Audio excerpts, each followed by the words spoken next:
আসসালামু আলাইকুম সবাইকে।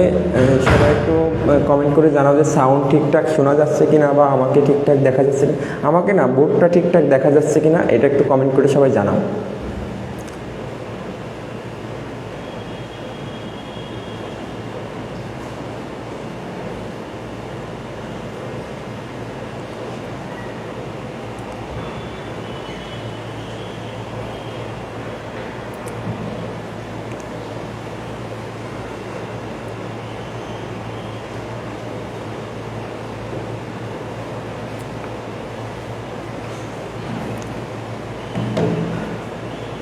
ঠিক আছে, আমরা তাহলে আমাদের ক্লাসটা শুরু করতেছি। আশা করি সবাই একদম শেষ পর্যন্ত থাকবা। আর যারা যারা অনলাইন ক্লাস করতেছো আশা করি সবাই আমার কমেন্টের রিপ্লাইগুলো একটু ঠিকঠাক করে দিও। ওকে, আচ্ছা, আমাদের আজকের টপিকস হচ্ছে শ্বসন আর উদ্ভিদ প্রজনন। খুবই গুরুত্বপূর্ণ টপিকস, সবাই একটু মনোযোগ দিয়ে ক্লাসটা করবা। আমরা তাহলে শুরু করি শ্বসন দিয়ে।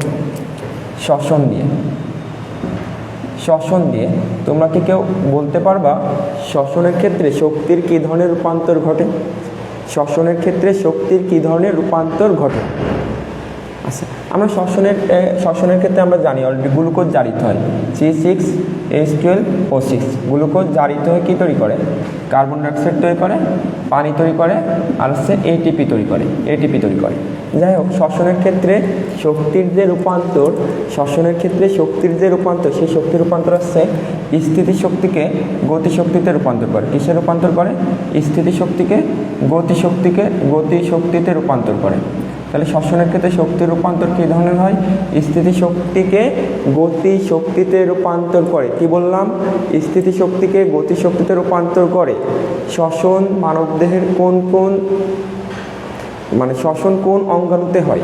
একটা হচ্ছে মাইটোকন্ড্রিয়া আর সাইটোপ্লাজম। শ্বসন কোথায় কোথায় হয়? মাইটোকন্ড্রিয়াতে হয় আর সাইটোপ্লাজমে হয়। মাইটোকন্ড্রিয়াতে হয় আর সাইটোপ্লাজমে হয়। শ্বসন কোথায় কোথায় হয়? মাইটোকন্ড্রিয়াতে হয় আর সাইটোপ্লাজমে হয়। এখন তোমরা অলরেডি জানো শ্বসনের ক্ষেত্রে অক্সিজেন থাকা বাধ্যতামূলক না। অক্সিজেন থাকতেও পারে, আবার অক্সিজেন না থাকলেও শ্বসন হবে। এখন এই যে অক্সিজেনের উপস্থিতি আর অনুপস্থিতির উপর ভিত্তিতে দেখো, যদি আমরা অক্সিজেনের উপস্থিতিতে যদি শ্বসন হয় তাহলে তোমার কার্বন ডাইঅক্সাইড, পানি আর এটিপি তৈরি করবে। বাট যদি অক্সিজেন ছাড়া শ্বসন হলে তাহলে তোমার তৈরি হবে ইথাইল অ্যালকোহল। আচ্ছা, যাই হোক, আমরা শ্বসনকে আমরা দুই ভাগে ভাগ করি। কয় ভাগে ভাগ করি? শ্বসনকে আমরা দুই ভাগে ভাগ করি। শ্বসনকে আমরা কয় ভাগে ভাগ করি? দুই ভাগে ভাগ করি। শ্বসনকে আমরা কয় ভাগে ভাগ করি? দুই ভাবে। একটা আছে সবাত শ্বসন আর একটা আছে অবাত শ্বসন। শ্বসনকে আমরা কয় ভাগে ভাগ করি? দুই ভাবে, সবাত শ্বসন, অবাত শ্বসন। সবাত শ্বসন আর একটা আছে অবাত শ্বসন। সবাত শ্বসনের ক্ষেত্রে অক্সিজেন লাগে, অবাত শ্বসনের ক্ষেত্রে অক্সিজেনের দরকার নাই। সবাত শ্বসনের ক্ষেত্রে অক্সিজেন লাগে, অবাত শ্বসনের ক্ষেত্রে অক্সিজেন দরকার নাই। আচ্ছা, সবাত শ্বসনে কি কি তৈরি হয়? কার্বন ডাইঅক্সাইড তৈরি হবে আর উপজাত রূপে পানি তৈরি হবে। অবাত শ্বসনের ক্ষেত্রে ইথাইল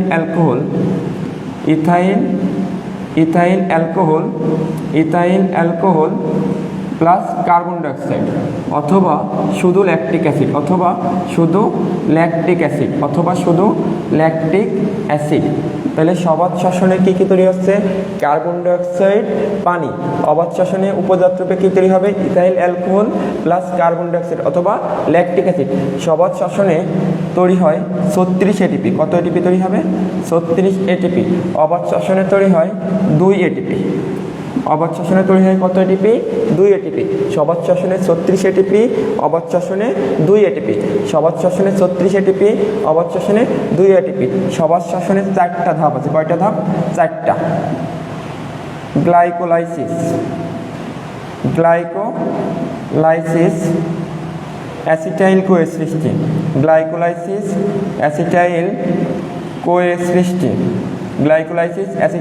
সৃষ্টি, ক্রেবস চক্র। গ্লাইকোলাইসিস, অ্যাসিটাইল কোয়ের সৃষ্টি, ক্রেবস চক্র, আর হচ্ছে etc, electron transport chain. Etc electron transport chain. তাহলে কি বললাম? গ্লাইকোলাইসিস, অ্যাসিটাইল কোয়ের সৃষ্টি, ক্রেবস চক্র, আর হচ্ছে ইটিসি ইলেকট্রন ট্রান্সপোর্ট চেইন। আর অবাত শ্বসনের ক্ষেত্রে জাস্ট দুইটা ধাপ, একটা হচ্ছে গ্লাইকোলাইসিস, আর একটা হচ্ছে পাইরুভিক অ্যাসিডের অসম্পূর্ণ জারণ। পাইরুভিক অ্যাসিডের অসম্পূর্ণ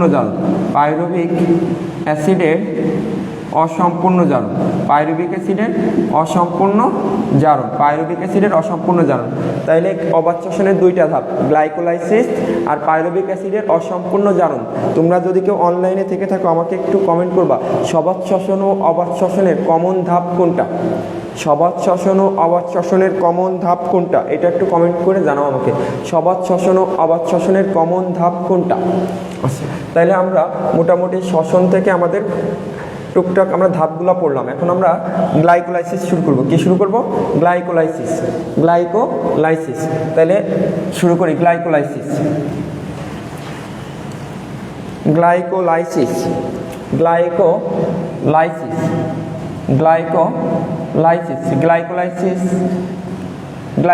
কোথায় সংগঠিত হয়? গ্লাইকোলাইসিস সংগঠিত হয় সাইটোপ্লাজমে। এই জন্য এর আরেক নাম আছে সাইটোপ্লাজমিক শ্বসন। সাইটোপ্লাজমিক শ্বসন। কেন সাইটোপ্লাজমিক শ্বসন? কারণ এটা কোথায় সংগঠিত হয়? সাইটোপ্লাজমে সংগঠিত হয়। কোথায় সংগঠিত হয়? সাইটোপ্লাজমে সংগঠিত হয়। তাহলে গ্লাইকোলাইসিস কোথায় সংগঠিত হয়? সাইটোপ্লাজমে সংগঠিত হয়। এই জন্য এটাকে আমরা কি বলতেছি? সাইটোপ্লাজমিক শ্বসন। আর কি মাথায় রাখতে হবে এখান থেকে? আর মাথায় রাখতে এটা আরেক নাম আছে ইএমপি পাথওয়ে। কেন আমরা ইএমপি পাথওয়ে বলতেছি? Embden, মেয়রফ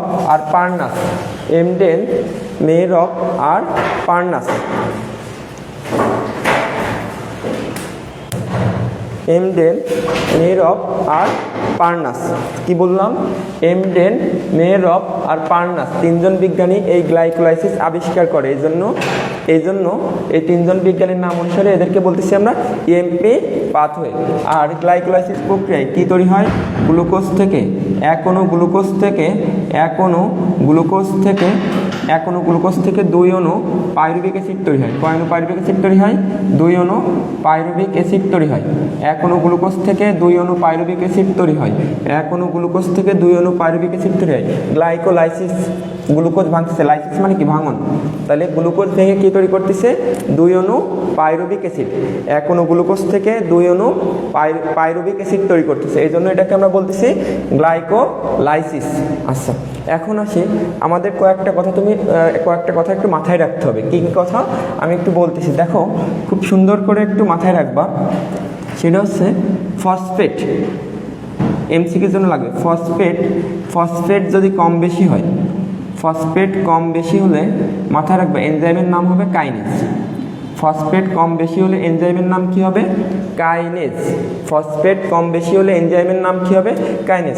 kinase. আমি একটু উদাহরণ দিয়ে বোঝাচ্ছি। দেখো অ্যাডিনোসিন ডাইফসফেট এর সাথে ইনঅর্গানিক ফসফেট যুক্ত হয়ে কি তৈরি করে? এটিপি তৈরি হয়। দেখো এটিপি এটা তো আমাদের শক্তি।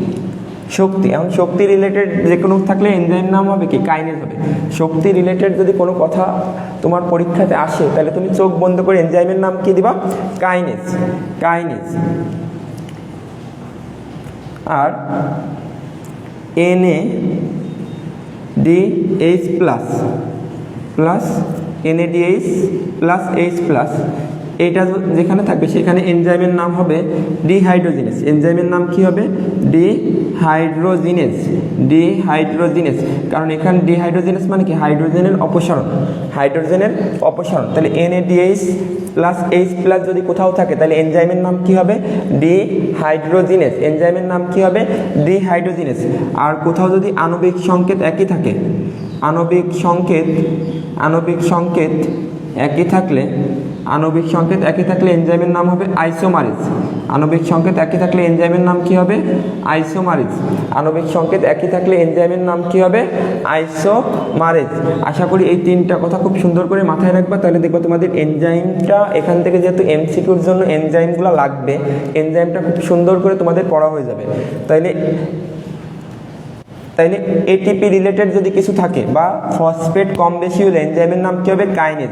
NADH প্লাস H প্লাস থাকলে এনজাইম কী হবে? ডিহাইড্রোজিনেজ। আর আণবিক সংকেত একই থাকলে এনজাইমের নাম কী হবে? আইসোমারেজ। আণবিক সংকেত একই থাকলে এনজাইমের নাম কী হবে? আইসোমারেজ। এখন খেয়াল করো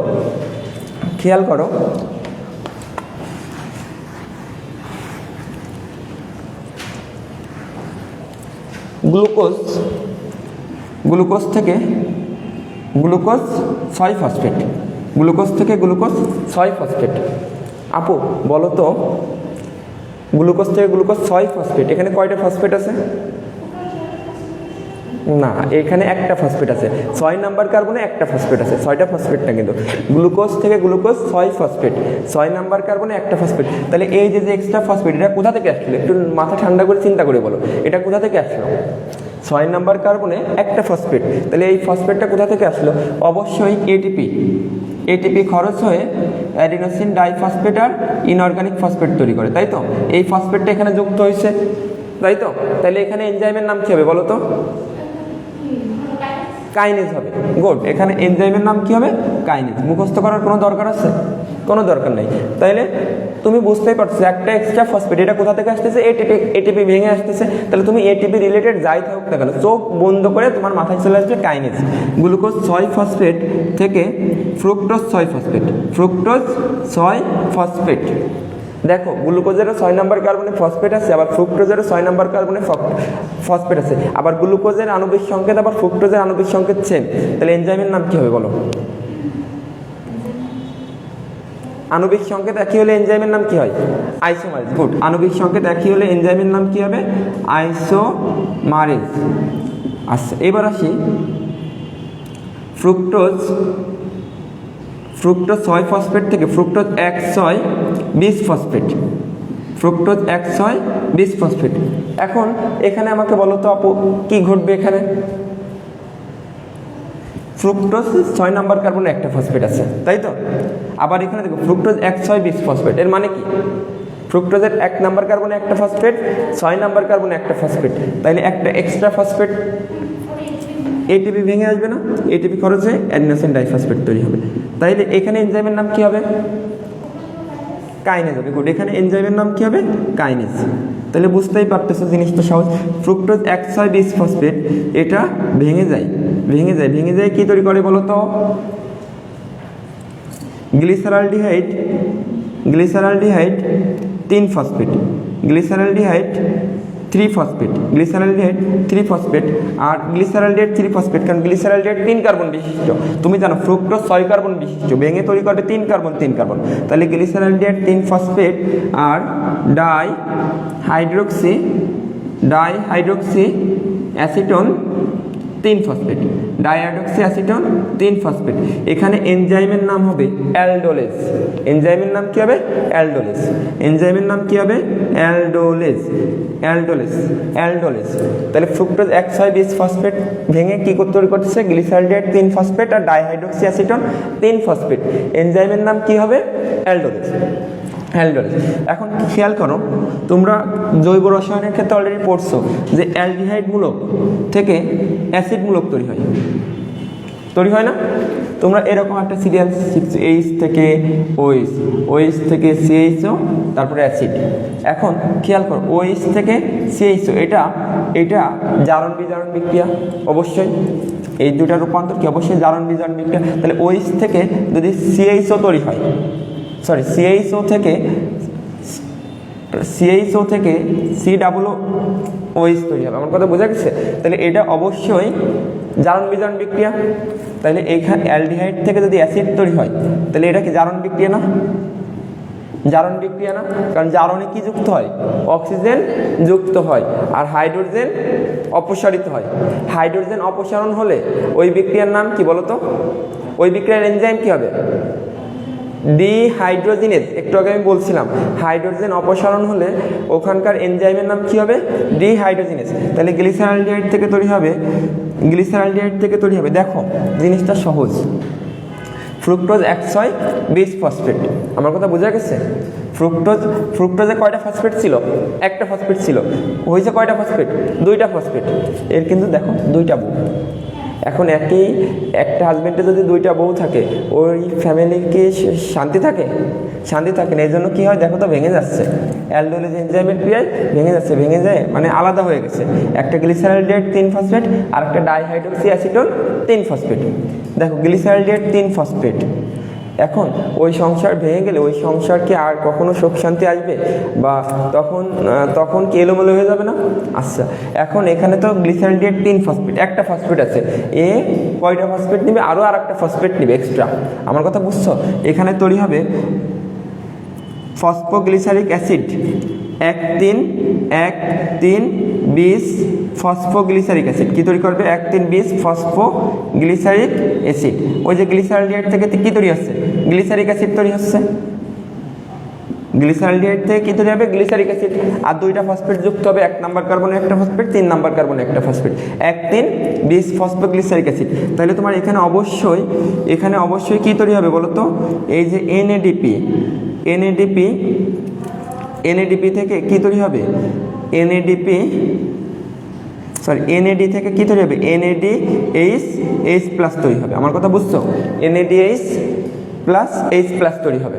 আমার কথা বুঝছো? কারণ ওখান থেকে হাইড্রোজেন অপসারণ আছে, হাইড্রোজেন অপসারণ হয়ে কী তৈরি করবে? ওই হাইড্রোজেন কোথায় এসে যুক্ত হবে? NAD সাথে যুক্ত হবে, যুক্ত হয়ে কী তৈরি করবে? NADH+H+ তৈরি হবে। আমার কথা বোঝা গেছে? আচ্ছা, 1,3,20 ফসফোগ্লিসারিক অ্যাসিড থেকে তৈরি হবে কি বলতে পারবা? 1,3,20 ফসফোগ্লিসারিক অ্যাসিড থেকে তৈরি হবে 3 ফসফোগ্লিসারিক অ্যাসিড, 3 ফসফোগ্লিসারিক অ্যাসিড। এখন তুমি একটু চোখ বন্ধ করে বলো তো এখানে কী হবে দেখি, তাহলে আমি বুঝবো তুমি বুঝছো। বলো, 1,3,20 ফসফোগ্লিসারিক অ্যাসিড থেকে 3 ফসফোগ্লিসারিক অ্যাসিড, কী পার্থক্য আছে? এখানে 2টা ফসফেট, এখানে একটা ফসফেট, তাহলে আর একটা ফসফেট কই যাবে?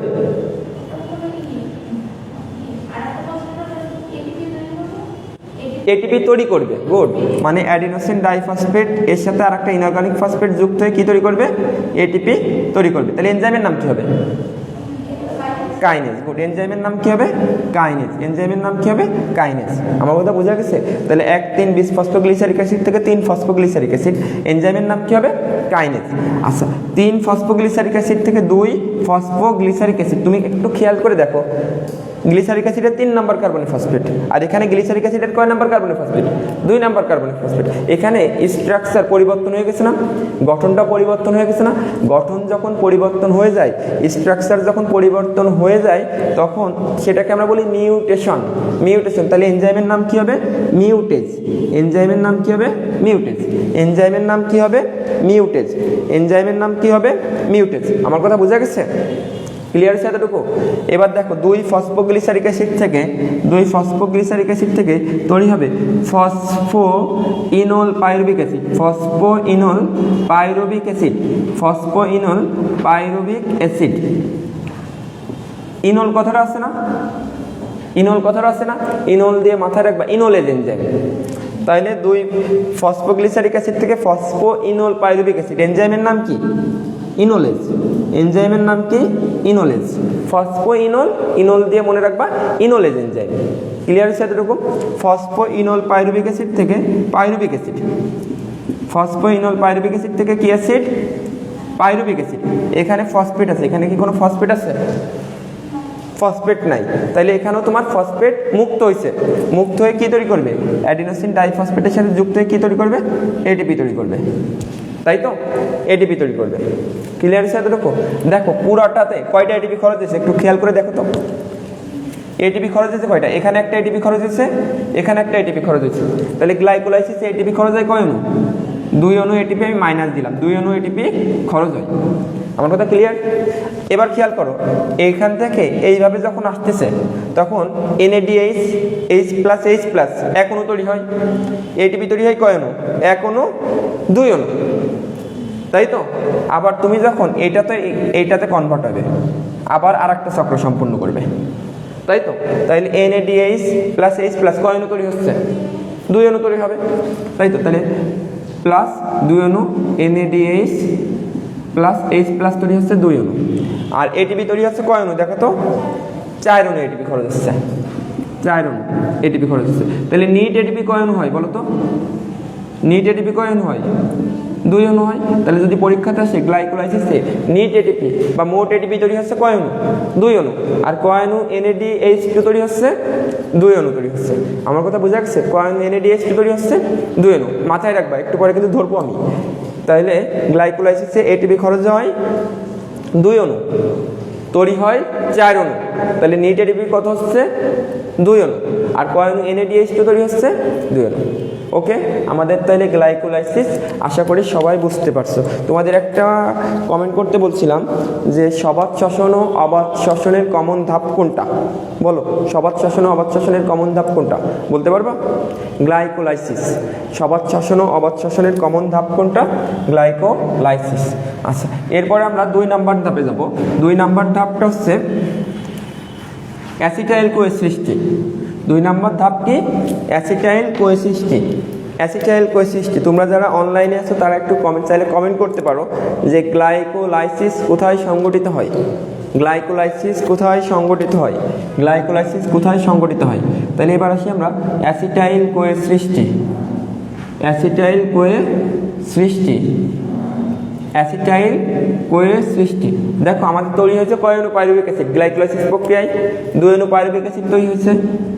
2 অণু পাইরুভিক অ্যাসিড তৈরি হয়েছে। 2 অণু পাইরুভিক অ্যাসিড থেকে তৈরি হয় 2 অণু অ্যাসিটাইল কোয়ে। কি তৈরি হয়?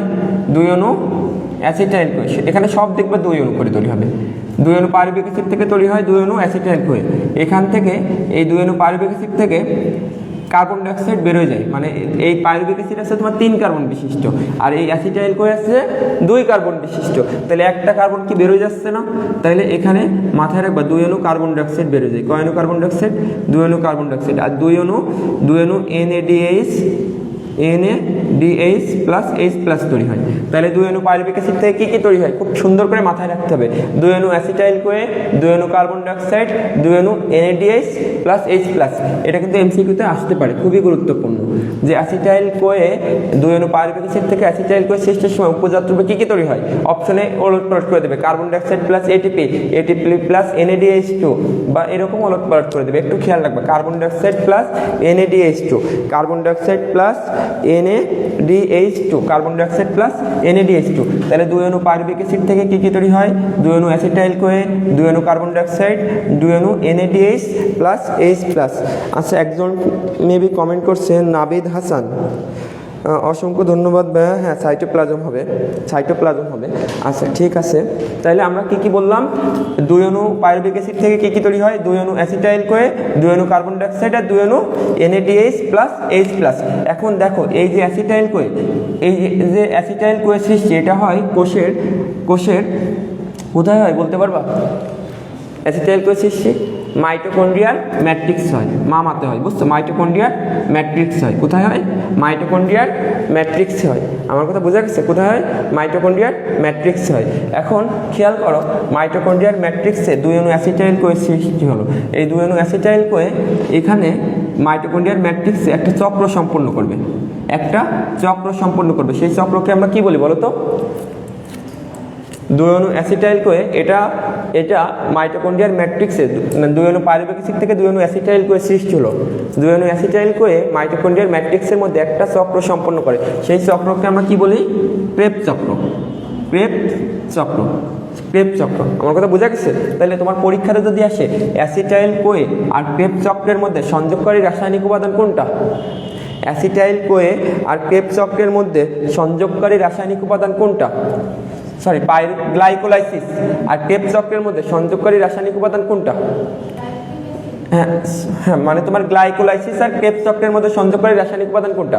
গ্লাইকোলাইসিস আর ক্রেবস চক্রের মধ্যে সংযোগকারী রাসায়নিক উপাদান কোনটা? অবশ্যই অ্যাসিটাইল কোয়ে। তাহলে কি বললাম? গ্লাইকোলাইসিস ও ক্রেবস চক্রের মধ্যে সংযোগকারী রাসায়নিক উপাদান, সংযোগকারী রাসায়নিক উপাদান কি হবে বলো তো?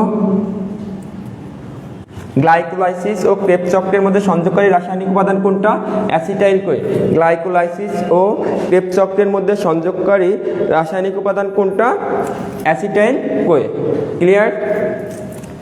ওকে, তাইলে এখন আমরা মূলত যাব ক্রেবস চক্রে।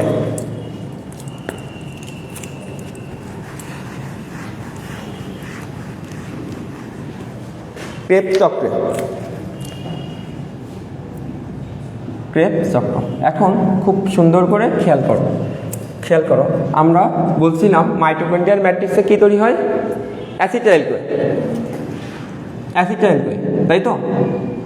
Acetyl CoA. আর মাইটোকন্ড্রিয়াল ম্যাট্রিক্সের মধ্যে একটা রাসায়নিক পদার্থ থাকে, সেটাকে আমরা বলি অক্সালো অ্যাসিটিক অ্যাসিড। কি acid? অক্সালো acetic acid. অক্সালো acetic acid. এই দুইটা মিলে তৈরি হয় কি বলতে পারবা কেউ? Citric acid. কি তৈরি হয়? Citric acid. তাইলে অ্যাসিটাইল কোয়ে আর মাইটোকন্ড্রিয়াল ম্যাট্রিক্সের মধ্যে আবাসিক উপাদান হিসেবে কি থাকে? অক্সালো অ্যাসিটিক অ্যাসিড। এই দুইটা মিলে কি তৈরি করে? Citric acid. এখন তোমার এমসিকিউতে আসবে নিচের কোনটি আবাসিক অণু? তাহলে কি হবে অ্যান্সার? নিচের কোনটি আবাসিক অণু? কারণ আবাসিক উপাদান হিসেবে থাকে, মানে স্থায়ী উপাদান হিসেবে থাকে অক্সালো অ্যাসিটিক অ্যাসিড। তাহলে নিচের কোনটি আবাসিক অণু? অক্সালো অ্যাসিটিক অ্যাসিড। একটু কমেন্ট করে জানাও তোমরা যে গ্লাইকোলাইসিস ও ক্রেবস চক্রের মধ্যে সংযোগকারী রাসায়নিক উপাদান কোনটা? গ্লাইকোলাইসিস ও ক্রেবস চক্রের মধ্যে সংযোগকারী রাসায়নিক উপাদান কোনটা? কমেন্ট করো, গ্লাইকোলাইসিস ও ক্রেবস চক্রের মধ্যে সংযোগকারী রাসায়নিক উপাদান কোনটা? আচ্ছা, এখন আমরা অ্যাসিটাইল কোয়ে আর অক্সালো অ্যাসিটিক অ্যাসিড মিলে কি তৈরি করতেছে? Citric acid. এই অক্সালো অ্যাসিটিক অ্যাসিডকে আমরা কি বলবো? আবাসিক অণু। এমসিকিউর জন্য গুরুত্বপূর্ণ। নিচের কোনটি আবাসিক অণু? অক্সালো অ্যাসিটিক অ্যাসিড। নিচের কোনটি আবাসিক অণু? অক্সালো অ্যাসিটিক অ্যাসিড। তাহলে ক্রেবস চক্রে প্রথম স্থায়ী পদার্থ কোনটা? Citric acid. এজন্য এর আরেক নাম কি?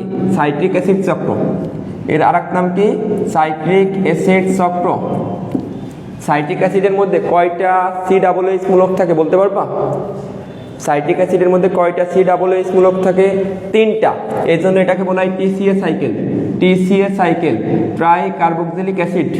Try carboxylic acid. কারণ সাইট্রিক অ্যাসিডের মধ্যে কয়টা COOH মূলক থাকে? 3টা। এই জন্য এটাকে কি বলা হয়? TCA cycle. TCA cycle, tricarboxylic acid চক্র। ট্রাই কার্বক্সিলিক অ্যাসিড চক্র, TCA cycle, tricarboxylic. Nabid comment করছে অ্যাসিটাইল কোয়ে। গুড, হ্যাঁ অ্যাসিটাইল কোয়ে হবে। আমাকে একটু উত্তর করতে আপু, ডাই কার্বক্সিলিক অ্যাসিড চক্র বলা হয় কাকে? ডাই কার্বক্সিলিক অ্যাসিড চক্র বলা হয় কাকে? এমসিকিউতে আসতে পারে। দেখো, TCA সাইকেল মানে ট্রাই কার্বক্সিলিক অ্যাসিড চক্র, আর ডাই কার্বক্সিলিক অ্যাসিড চক্র। ডাই কার্বক্সিলিক অ্যাসিড চক্র বলা হয় C4 চক্রকে। ডাই কার্বক্সিলিক অ্যাসিড চক্র বলা হয় কাকে? C4 চক্রকে। আর ট্রাই কার্বক্সিলিক অ্যাসিড চক্র বলা হয় কাকে? ক্রেবস চক্রকে। ভুল করবা না, এটা কিন্তু এমসিকিউর জন্য গুরুত্বপূর্ণ। তাহলে TCA সাইকেল বা সাইট্রিক অ্যাসিড চক্র বা ক্রেবস চক্র একই কথা। আমার কথা বোঝা গেছে? মনে থাকবে? আচ্ছা, এখন আমরা ক্রেবস চক্রটা একটু পড়বো। এটা খুবই সহজ, কঠিন কিছু না। দেখো,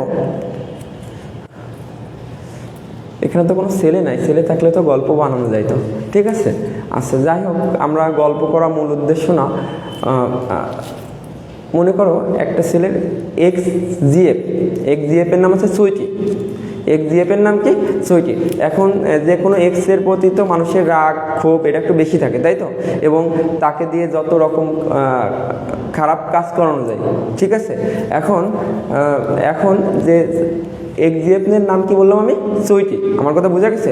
এখন তার যে XBF, সে চিন্তা করছে সুইটিকে দিয়ে সে কাজের বুয়া হিসেবে নিয়োগ দেবে। কি হিসেবে নিয়োগ দেবে? কাজের বুয়া। আমার কথা বোঝা গেছে? এখন সে সুইটিকে ডাকতেছে, সুইটিকে ডেকে কি বলতেছে? সুইটি আসো কাটো শাক। সুইটি আসো কাটো শাক, শাক ফেলো মাছ আনো। মানে সুইটিকে আবার ঝাড়তেছে, না শাক লাগবে না, শাক ফেলে দাও। শাক ফেলো মাছ আনো, শাক ফেলো মাছ আনো। তাহলে সুইটি আসো কাটো শাক, শাক ফেলো মাছ আনো। সুইটি আসো, কি বললাম? সুইটি আসো কাটো শাক, শাক ফেলো মাছ আনো।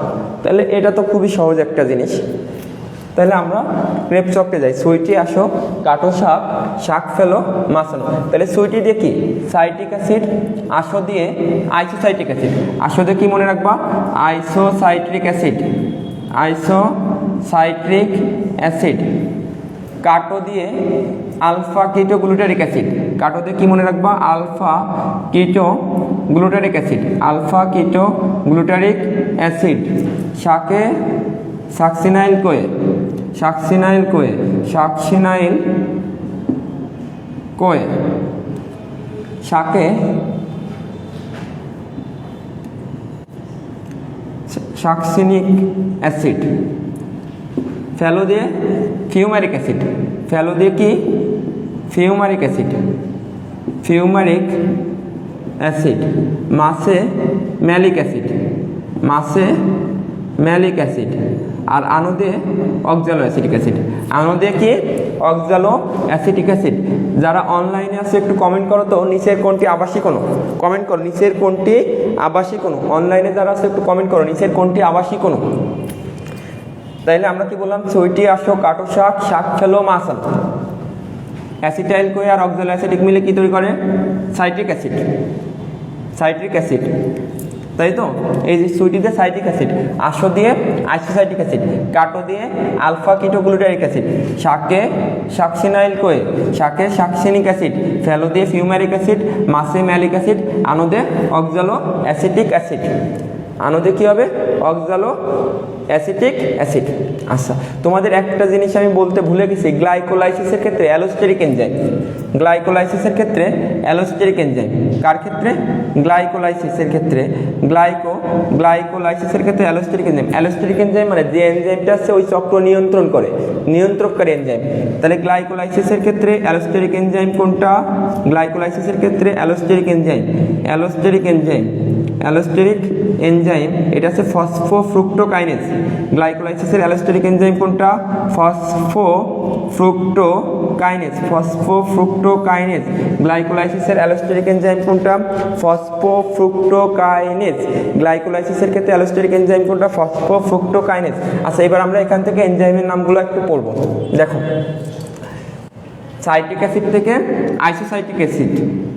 তুমি কখন আসতে বলবা কাউকে? যদি কখনো কারোর সাথে মিটিং করতে চাও তাহলে কখন আসতে বলবা? যখন তুমি একা থাকবা, তাই তো? মিটিং তো সবসময় তোমার পার্সোনাল মিটিং হয়। তাহলে এখানে একটু মনে রাখবে এনজাইমের নাম আছে একোনিটেজ, একোনিটেজ।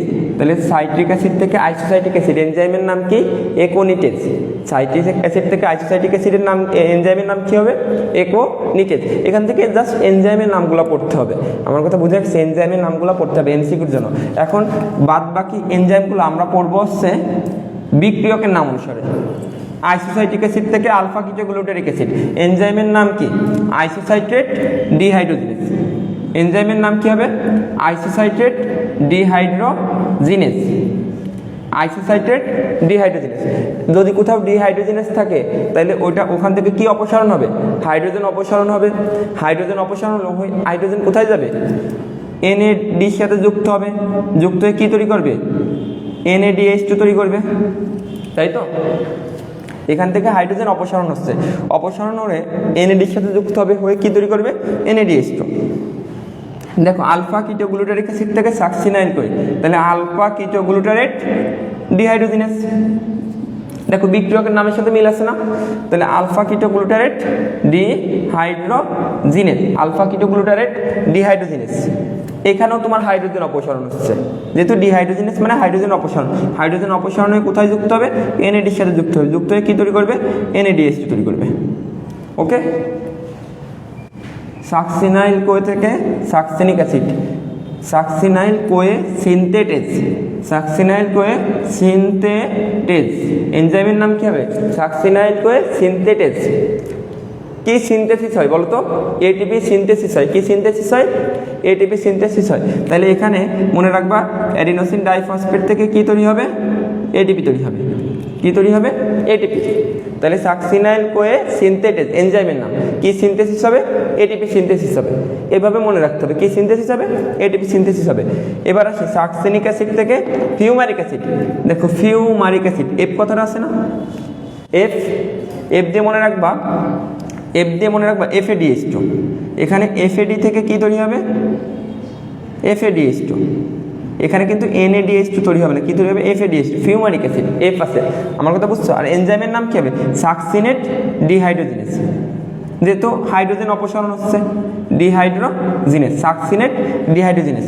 হাইড্রোজেন অপসারণের কার সাথে যুক্ত হবে? FADH2 এর সাথে যুক্ত হবে, FAD এর সাথে যুক্ত হবে, যুক্ত হয়ে কি তৈরি করবে? FADH2। আর ফিউমারিক অ্যাসিড, ম্যালিক অ্যাসিড, এনজাইমের নাম কি বলো তো? ফিউমারেজ। এনজাইমের নাম কি? ফিউমারেজ। Fumaric acid, fumarase. এনজাইমের নাম কি? ফিউমারেজ। ফিউমারিক অ্যাসিড থেকে ম্যালিক অ্যাসিড, এনজাইমের নাম কি? ফিউমারেজ। আমার কথা ক্লিয়ার? ম্যালিক অ্যাসিড থেকে অক্সালোক অ্যাসিটিক অ্যাসিড, বিক্রিয়কের নাম অনুসারে নাম, তাহলে এনজাইমের নাম কি হবে? Mallet dehydrogenase. এনজাইমের নাম কি হবে? Mallet dehydrogenase, mallet dehydrogenase. এবং এখানেও তোমার হাইড্রোজেন অপসারণ হচ্ছে, অপসারণে NAD এর সাথে যুক্ত হয়ে কি তৈরি করতেছে? NADH2 তৈরি করতেছে। কি তৈরি করতেছে?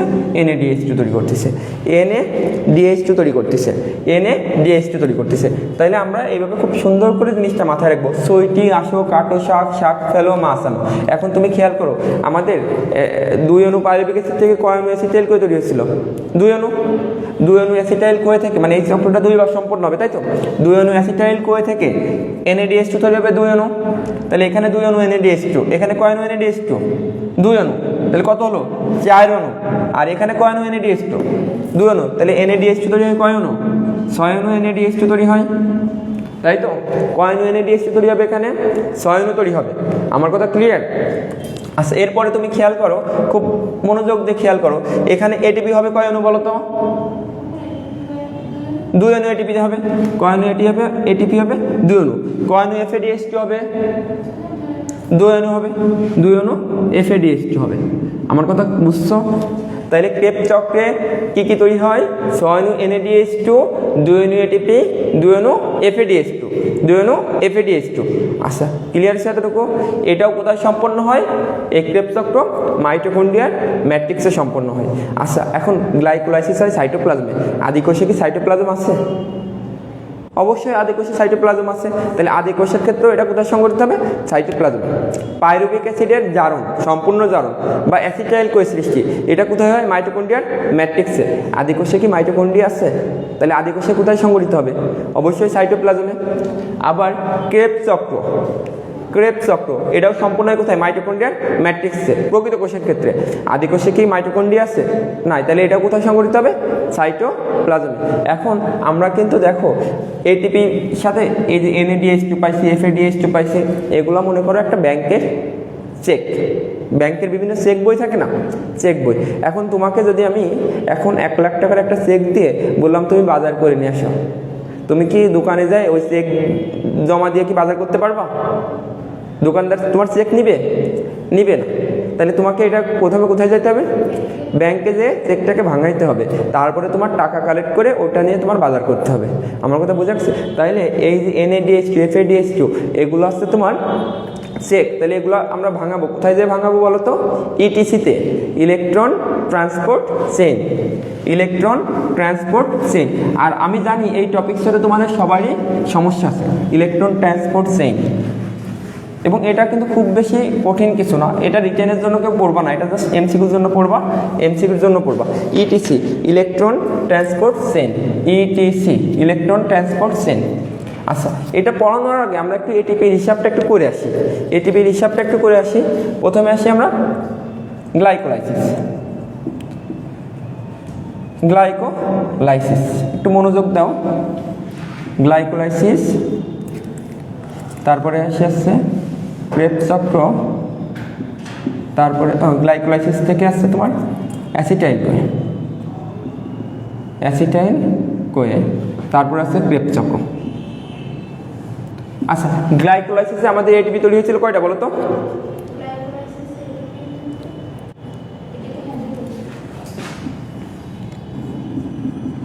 গ্লাইকোলাইসিসে আমাদের 2টা ATP তৈরি হয়েছিল, তাই তো? এই 2টা ATP থেকে তো আমরা 2টাই ATP পাবো, তাই তো? ETC তো কোনো দরকার নেই, মোট ATP কয়টা ATP পাবো? 2টা ATP পাবো, তাই তো? আর কি তৈরি হয়েছিল ATPর পাশাপাশি বলো তো? কয় অণু NADH2 তৈরি হয়েছিল বলো তো? গ্লাইকোলাইসিসে 2 অণু NADH2 তৈরি হয়েছিল, 2 অণু NADH2 তৈরি হয়েছিল, তাই তো? 2 অণু। এখন আমাকে বলো তো 1 অণু NADH2 সমান কত ATP? 1 অণু NADH2 সমান কত ATP? 3 ATP। গুড। 1 অণু NADH2 সমান কত ATP? 3 ATP। 1 অণু FADH2 সমান কত ATP? 2 ATP, 2 ATP. আর তাহলে এটা তো বুঝছো, এক অণু NADH2 সমান 3 এটিপি, এক অণু FADH2 সমান কত এটিপি? 2 এটিপি। আমার কথা বুঝা গেছে? আচ্ছা, তাহলে এখান থেকে আমাদের কত এটিপি পাওয়ার কথা বলো তো? এখানে ইটিসিতে কত এটিপি ভাঙবে, কত এটিপি পাবে? 2 অণু NADH2 থেকে আমরা কত এটিপি পাবো বলো তো? 6 অণু পাবো, কিন্তু এখানে আমরা 6 অণু পাবো না। কারণ কি? গ্লাইকোলাইসিস কোথায় সংগঠিত হয় বলো তো? সাইটোপ্লাজমে। আর ইটিসি কোথায় সংগঠিত হয়? মাইটোকন্ড্রিয়ার ইনার মেমব্রেনে। এখন সাইটোপ্লাজম থেকে মাইটোকন্ড্রিয়ার মেমব্রেনে যাইতে গেলে কিছু এটিপি খরচ হয়ে যায়, 1 এটিপি খরচ হয়ে যায়। কয় এটিপি খরচ হয়? 1 এটিপি। তাহলে এক অণু NADH2 থেকে 3 অণু এটিপি পাবো, সেখান থেকে 1 এটিপি খরচ হলে কয় এটিপি পাবো? 2 এটিপি। তাহলে 2 অণু NADH2 থেকে আমরা কত এটিপি পাবো? 4 এটিপি পাবো। কত এটিপি পাবো? 4। তাহলে মোট কত এটিপি পাচ্ছে এখানে? 4 আর 2 6 এটিপি। তাহলে গ্লাইকোলাইসিসে এটিপি আমরা কত পাচ্ছি? মোট 6 এটিপি। আমার কথা বুঝা গেছে? গ্লাইকোলাইসিসে এটিপি পাচ্ছি কত আমরা? 6 এটিপি। এরপরে আসি গ্লাইকোলাইসিস থেকে আসি অ্যাসিটাইল কোয়েতে। অ্যাসিটাইল কোয়েতে আমরা কত এটিপি কি পাইছিলাম বলো তো?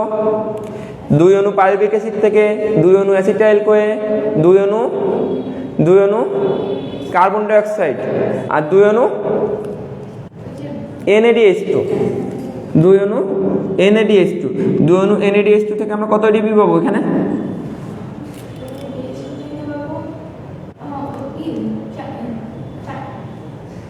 4টা হবে কেন? 6 অণু পাবো, 6 অণু এটিপি পাবো, তাই তো? 6 অণু এটিপি পাবো, আর ছিল 2 অণু কার্বন ডাইঅক্সাইড, তাই তো? আচ্ছা, এটা মাথায় রাখবা। আর ক্রেবস চক্রে আমরা কি পাইছি বলো তো? 6 অণু NADH2 পাইছি, 6 অণু NADH2 পাইছি। তারপরে কি পাইছি? 2 অণু FADH2, তাই তো? আর 2 অণু এটিপি। 6 অণু NADH2 থেকে আমরা ETC-তে কত অণু এটিপি পাবো বলো তো? 18 অণু এটিপি। 2 অণু FADH2 থেকে আমরা কত এটিপি পাবো? 4 এটিপি। আর 2 অণু এটিপি থেকে ডিরেক্টলি আমরা 2 এটিপি পাচ্ছি। তাহলে 18 আর 4 22 আর 2 24। তাহলে ক্রেবস চক্রে টোটাল এটিপি কত? 24। ক্রেবস চক্রে টোটাল এটিপি কত? 24 এটিপি। এমসিকিউতে আসতে পারে যে গ্লাইকোলাইসিসে এটিপি কয়টা পাচ্ছি? 2টা, তাই তো? আর ইটিসি শেষে আমাদের এটিপি হচ্ছে কয়টা? 6টা। অ্যাসিটাইল কোয়ে পাচ্ছি 6টা, আর ক্রেবস চক্রে পাচ্ছি 24টা। 24 আর 6 30, আর 6 36। তাহলে আমাদের টোটাল এটিপি কত হচ্ছে? 36 এটিপি। সবার সেকশনে কত এটিপি হবে? 36 এটিপি হবে। ক্লিয়ার আছে এতটুকু? বুঝছো? আচ্ছা, এখন আমরা ইটিসি থেকে ইলেকট্রন ট্রান্সপোর্ট সিস্টেম থেকে চেইন থেকে আমরা কিছু জিনিস তোমাকে একটু বেসিক অল্প একটু বুঝাই দিই, কারণ এই জিনিসটা অনেকেই পড়তে পারো না বা বুঝতে পারো না। অল্প একটু, খুব বেশি আমরা ডিটেল যাবো না, বা যতটুকু পড়াবো এতটুকুখানি মনে রাখলেই তখন বইটা পড়লে বুঝতে পারবা। খেয়াল করো, আমাদের ইটিসি কোথায় হয় বলো তো? মাইটোকন্ড্রিয়ার মেমব্রেনে হয়, ইনার মেমব্রেনে হয়। কোথায় হয়? মাইটোকন্ড্রিয়ার ইনার মেমব্রেনে হয়। মাইটোকন্ড্রিয়ার ইনার মেমব্রেনে হয়, মানে ভিতরের তলে হয়, তাই তো? এখন তুমি জানো মাইটোকন্ড্রিয়ার 2টা তল। মাইটোকন্ড্রিয়ার কয়টা তল?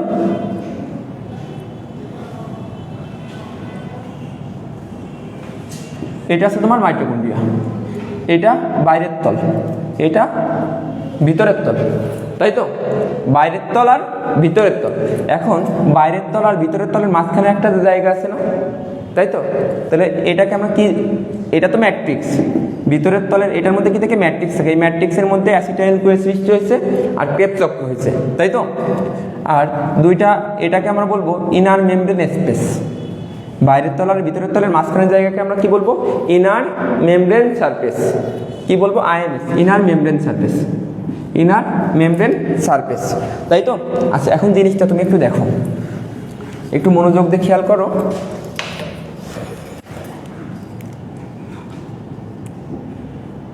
এটা তোমার ভিতরের তল, এটা বাইরের তল। মাঝখানের এই জায়গাটাকে আমরা কি বলতেছি বলো তো? মাঝখানের এই জায়গাটাকে আমরা বলতেছি ইনার মেমব্রেন সারফেস। এই ইটিসিতে 4টা কমপ্লেক্স থাকে। কয়টা কমপ্লেক্স থাকে? 4টা। কয়টা কমপ্লেক্স থাকে? 4টা। এটা হচ্ছে কমপ্লেক্স 1, এটা কমপ্লেক্স 1, এটা কমপ্লেক্স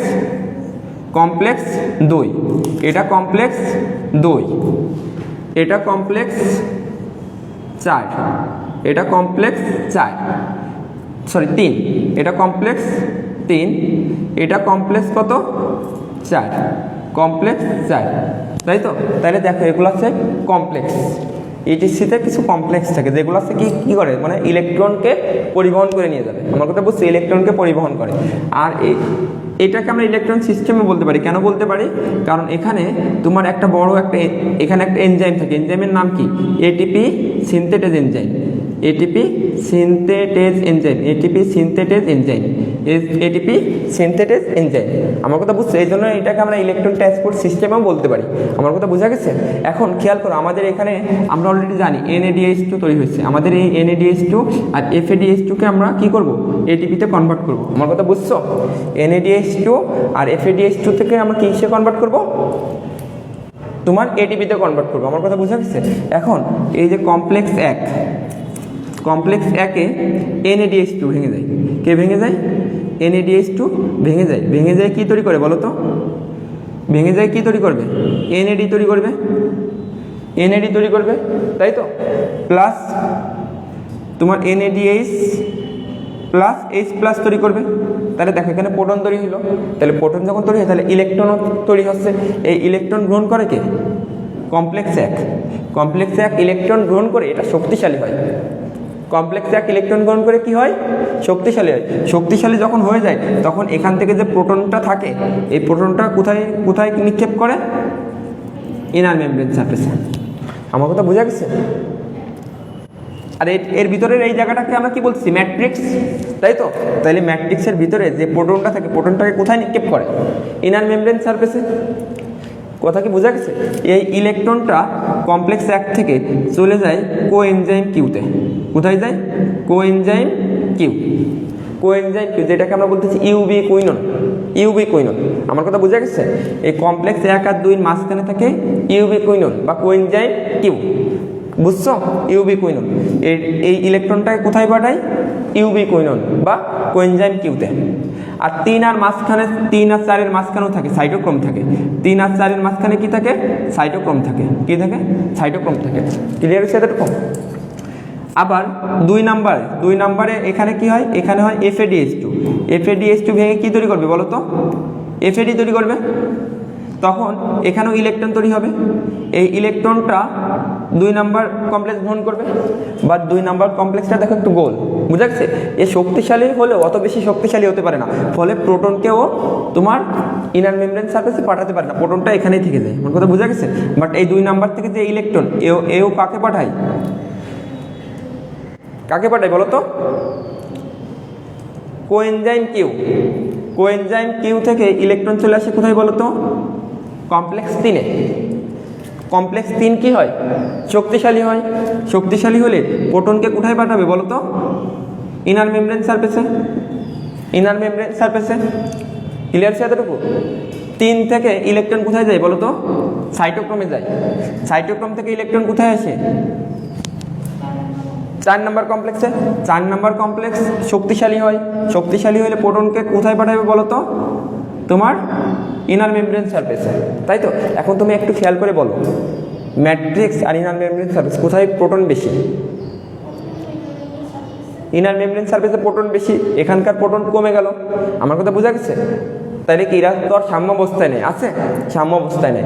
তখন কি করবে দেখো, এই যে এটিপি সিনথেটেজ এনজাইম, এখানে কি সিনথেসিস হবে বলো তো? এটিপি। কি সিনথেসিস হবে? এটিপি। ক্লিয়ার আছে? এখন তোমার এখানে প্রোটন বেশি, এখানে প্রোটন কম, তাই তো? এখানে প্রোটন কম, তখন প্রোটনটা এখানে চলে আসবে। কোথায় চলে আসবে?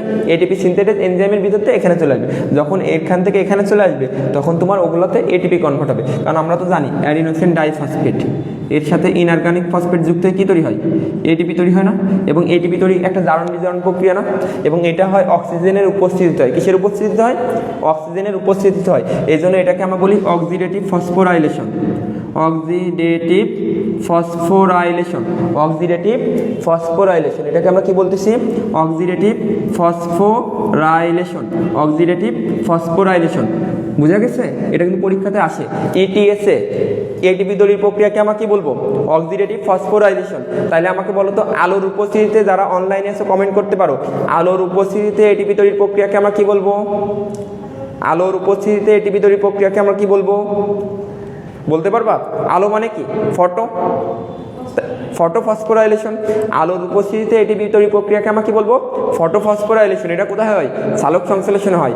আর শ্বসনে কি হয়? Oxidative phosphorylation. অক্সিজেনের উপস্থিতিতে এটিপি তৈরি হচ্ছে, বা তোমার ইটিএসে এটিপি তৈরিকে আমরা কি বলবো? Oxidative phosphorylation. এখন খেয়াল করো, এই যে তোমার সাইটোক্রোম থেকে ইলেকট্রনটা তোমার কমপ্লেক্স চারে আসছে, চার থেকে এই যে ইলেকট্রন গ্রহণ করে কে? অক্সিজেন। ইলেকট্রন কে গ্রহণ করে? অক্সিজেন। আর এখানকার প্রোটন প্লাস ইলেকট্রন অক্সিজেন গ্রহণ করে কি তৈরি করে বলো তো? পানি তৈরি করে। কি তৈরি করে? পানি তৈরি করে। আমার কথা বুঝছো? তাহলে ইটিএসে সর্বশেষ ইলেকট্রন গ্রহীতাকে,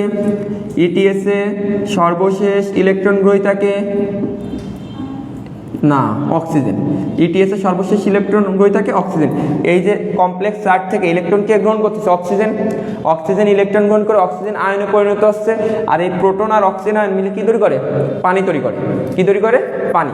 তাহলে ইটিএস এর সর্বশেষ ইলেকট্রন গ্রহীতাকে অক্সিজেন, অক্সিজেনের অভাবে প্রথমে কোন কোষের মৃত্যু হয় বলতে পারবা? Nerve cell. অক্সিজেনের অভাবে প্রথমে কোন কোষের মৃত্যু হয়? নার্ভ সেল মৃত্যু হয়। নার্ভ সেল মারা যায়। অক্সিজেনের অভাবে প্রথমে কোন সেল মারা যায়? নার্ভ সেল মারা যায়। অক্সিজেনের অভাবে প্রথমে কোন সেল মারা যায়? নার্ভ সেল মারা যায়। আমার কথা বোঝা গেছে? আশা করি আমি ইটিএসটা মোটামুটি তোমাদের বুঝাইতে পারছি। বোঝা গেছে? ক্লিয়ার? এই টপিক্সটা এমনিতেও কঠিন একটা টপিক্স, আশা করি বুঝতে পারছো। এখন তুমি খেয়াল করো, এখানে যদি অক্সিজেন না থাকে তাহলে কি ইলেকট্রন কি কমপ্লেক্স চারে আসবে? আসবে না, কারণ অক্সিজেন ইলেকট্রন গ্রহণ করবে। অক্সিজেন নাই, চারে আসবে না। চারে যদি না আসে তিনে তৈরি হবে না, তিনে না হলে দুই হবে না, নাহলে একে হবে না। একে যদি ইলেকট্রন না আসে ক্রেবস চক্র হবে? ক্রেবস চক্র হবে না। অ্যাসিটাইল কোয়ে সৃষ্টি হবে? অ্যাসিটাইল কোয়েও সৃষ্টি হবে না। মানে তোমার সবাত শ্বসন হবে না। তখন কি শ্বসন হবে বলো তো? অবাত শ্বসন হবে। কি শ্বসন হবে? অবাত শ্বসন হবে। এবং অবাত শ্বসনের ক্ষেত্রে আমি অলরেডি বলে দিচ্ছি কি তৈরি হয়। অবাত শ্বসনে গ্লুকোজ গ্লাইকোলাইসিস তো হবে, দুইটা ধাপ। গ্লাইকোলাইসিসে আমাদের কি তৈরি হচ্ছে? 2 অণু এটিপি তৈরি হয় আর 2 অণু NADH তৈরি হয়। 2 অণু এটিপি তৈরি হবে, 2 অণু NADH তৈরি হয়, তাই তো? গ্লাইকোলাইসিস, এটা তো কমন ধাপ। আর ওখানে কি হবে? পাইরুভিক অ্যাসিডের অসম্পূর্ণ জারণ। পাইরুভিক অ্যাসিড অসম্পূর্ণভাবে জারিত হয়ে ethyl alcohol plus carbon dioxide অথবা শুধুমাত্র ল্যাকটিক অ্যাসিড তৈরি হয়, আমার কথা বোঝা গেছে? এবং এই সময় ওই যে 2 অণু, যেহেতু এখানে মাইটোকন্ড্রিয়া নাই, মাইটোকন্ড্রিয়া ইনার মেমব্রেনে তোমার এই যে ইটিসি হচ্ছে না, তাহলে ওখানে কি 2 অণু NADH থেকে আমরা কোনো এটিপি পাবো না। তাহলে অবাত শ্বসনে আমরা মোট কয় অণু এটিপি পাবো? শুধুমাত্র 2 অণু এটিপি পাবো। শুধুমাত্র কয় অণু এটিপি পাবো? 2 অণু এটিপি পাবো। তাহলে অবাত শ্বসনে আমরা কয় অণু এটিপি পাই? 2 অণু এটিপি পাই। আমার কথা ক্লিয়ার? পারা যাবে? আচ্ছা, এখন আমরা একটু পড়াশোনা করবো হচ্ছে ফার্মেন্টেশন নিয়ে। ফার্মেন্টেশন কি নিয়ে পড়াশোনা করব? ফার্মেন্টেশন বা গাজন, তাই তো? ফার্মেন্টেশন বা গাজন এটা কোথায়? কোষের ভিতরে নাকি কোষের বাইরে? আচ্ছা, এটা সবাত শ্বসন নাকি অবাত শ্বসন? আমাকে সেটা বলো তো। ফার্মেন্টেশন বা গাজন এটা সবাত শ্বসন নাকি অবাত শ্বসন? ফার্মেন্টেশন বা গাজন প্রক্রিয়ায় মদ তৈরি করা হয়, তারপর দই তৈরি করা হয়, অনেক কিছু তৈরি করা হয় না? তাহলে এটা সবাত শ্বসন নাকি অবাত শ্বসন? অবাত শ্বসন। এটা কোষের ভিতরে হয় নাকি কোষের বাইরে হয় বলতে পারবা?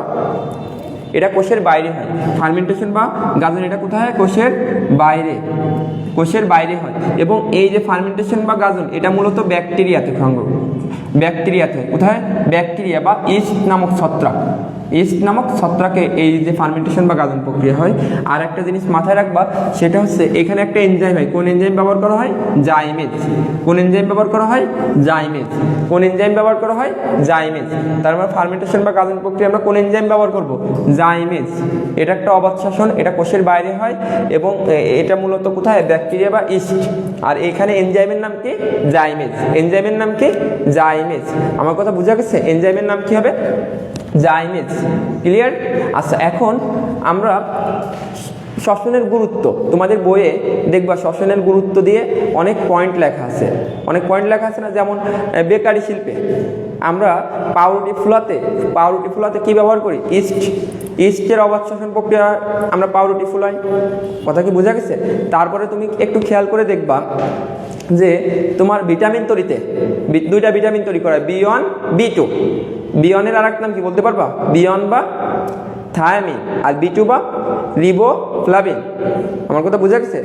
আচ্ছা, এরপরে অ্যালকোহল তৈরিতে দেখবা দুইটা অ্যালকোহলের নাম আছে, বিউটানল, প্রোপানল, আছে না? Butanol, propanol. একটু বইয়ের দিকে তাকাও, অবাধ শ্বসনের গুরুত্ব, অবাধ শ্বসনের গুরুত্ব আগের, হ্যাঁ বইটা দেখো, অবাধ শ্বসনের গুরুত্ব। সবাই একটু পয়েন্টগুলো একটু দেখো এখান থেকে, তাহলে আমাদের কিছু পড়ানো লাগবে না। পাইছো? কি কি আছে? বেকারি শিল্পে পাউরুটি ফুলাতে, অ্যালকোহল তৈরিতে, তারপরে আপেলের রস থেকে কি তৈরি করা হয় বলতো? সিডার। আঙ্গুরের রস থেকে ওয়াইন, আছে? আমার কথা বোঝা গেছে? তাহলে এখান থেকে জাস্ট নামগুলো পড়বা। গুরুত্বপূর্ণ যেটা, দুগ্ধ শিল্পে, দুগ্ধ শিল্পে আমরা কোন কোন ব্যাকটেরিয়া ব্যবহার করি? দুগ্ধ যেখানে থাকে সেখানে মনে রাখবা ল্যাক্টো কথাটা থাকবে, ল্যাক্টো। দেখবে ওখানে লেখা আছে স্ট্রেপ্টোকক্কাস ল্যাকটিস, স্ট্রেপ্টোকক্কাস ল্যাকটিস, আছে না? Streptococcus lactis. আর একটা আছে ল্যাক্টোব্যাসিলাস, ল্যাক্টোব্যাসিলাস। তাহলে দেখো ল্যাক্টো কথাটা থাকলে তুমি কি মাথায় রাখবা? দুগ্ধ। ক্লিয়ার? এবং এই দুগ্ধ শিল্পে অবাধ শ্বসন কত ডিগ্রি সেন্টিগ্রেড তাপমাত্রা করা হয় বলতো? 37 থেকে 38 ডিগ্রি সেন্টিগ্রেড। যেহেতু তাপমাত্রার পয়েন্টগুলো আসলো, তাহলে আমি একটু অপটিমাম টেম্পারেচারটা বলি। এই যে শ্বসনের ক্ষেত্রে অপটিমাম টেম্পারেচার কত, কেউ বলতে পারবা? শ্বসনের ক্ষেত্রে অপটিমাম টেম্পারেচার হচ্ছে তোমার 20 থেকে 35 ডিগ্রি সেন্টিগ্রেড। শ্বসনের ক্ষেত্রে অপটিমাম টেম্পারেচার কত? 20 থেকে 35। আর সালোক সংশ্লেষণের ক্ষেত্রে বলো তো কত? সালোক সংশ্লেষণের ক্ষেত্রে কত? সালোক সংশ্লেষণের ক্ষেত্রে 22 থেকে 35। বুঝছো? অপটিমাম টেম্পারেচারগুলো একটু মাথায় রাখবা। শ্বসনের ক্ষেত্রে 20 থেকে 35, সালোক সংশ্লেষণের ক্ষেত্রে 22 থেকে 35। দুগ্ধ শিল্পে কত বলো তো? 37 থেকে 38। দুগ্ধ শিল্পে কত? 37 থেকে 38। ক্লিয়ার হচ্ছে? আর দাগানো লাইনগুলো একটু পড়বা, ব্যবহার এখানে বোঝানোর মতো কিছু নাই।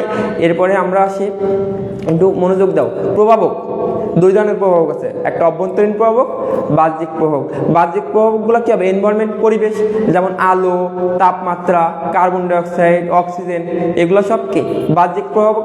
অভ্যন্তরীণ প্রভাবক কি হবে? তুমি নাম দেখলে বুঝতে পারবা। কোষের মধ্যে যেগুলো থাকবে সেগুলো কি অভ্যন্তরীণ প্রভাবক। এখন একটা জিনিস ব্যতিক্রম আছে, সেটা হচ্ছে কার্বন ডাইঅক্সাইড।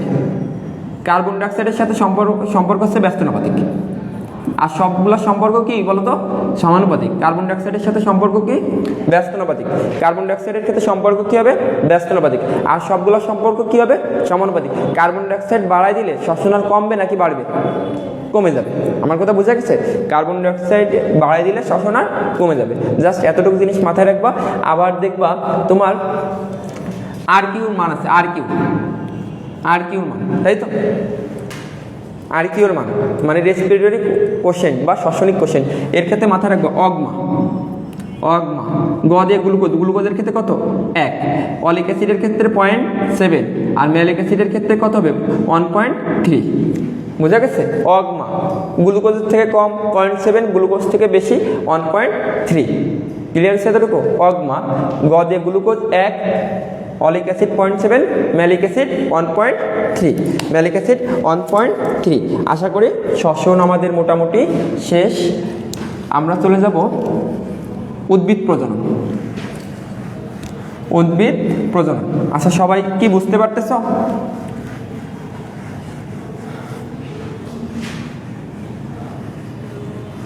উদ্ভিদ প্রজননে যাব। দেখি যারা অনলাইনে আছে তারা একটু আমাকে কমেন্ট করতে পারো। কেউ তো কমেন্ট করে না, কমেন্ট করলে তো প্রশ্ন করা যায়। আচ্ছা বলো তো আপু, কোষের কোথায় ক্রেবস চক্র সংঘটিত হয়? মাইটোকন্ড্রিয়াতে। গুড। আচ্ছা, অবাধ শ্বসনে কয় অণু এটিপি পাবো?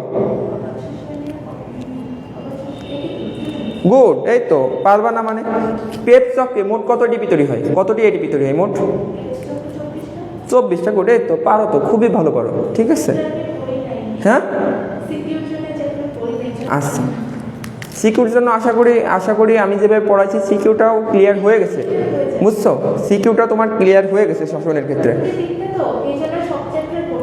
হ্যাঁ, বুঝছো? আচ্ছা ঠিক আছে, আমি মোটামুটি তোমার শ্বসনটা সিকিউ বলো এমসিকিউ বলো মোটামুটি সবই কভার করার চেষ্টা করছি, যেহেতু এটা শর্ট সিলেবাসে আছে। এখন আমরা মোটামুটি শুরু করি উদ্ভিদ প্রজনন। আচ্ছা ক্লিয়ার হচ্ছে এতটুকু? উদ্ভিদ প্রজনন থেকে যা যা পড়াবো এমসিকিউর জন্য একটু মনোযোগ দিয়ে খেয়াল করো, আর বই সামনে থাকলে বইটা সামনে রাখো, ঠিক আছে? যারা অনলাইনে আছে বইটা সামনে রাখো, আর বই সামনে রাখো, আর যা যা বলতেছি, আর দাগানো বইয়ের পিডিএফ তো মনে হয় দিয়ে দেওয়া হয় তোমাদেরকে, দাগানো বই দিয়ে দেওয়া হয় না? ঠিক আছে, যদি না দেওয়া হয় আমাকে নক করলে আমি দিয়ে দিব, ঠিক আছে?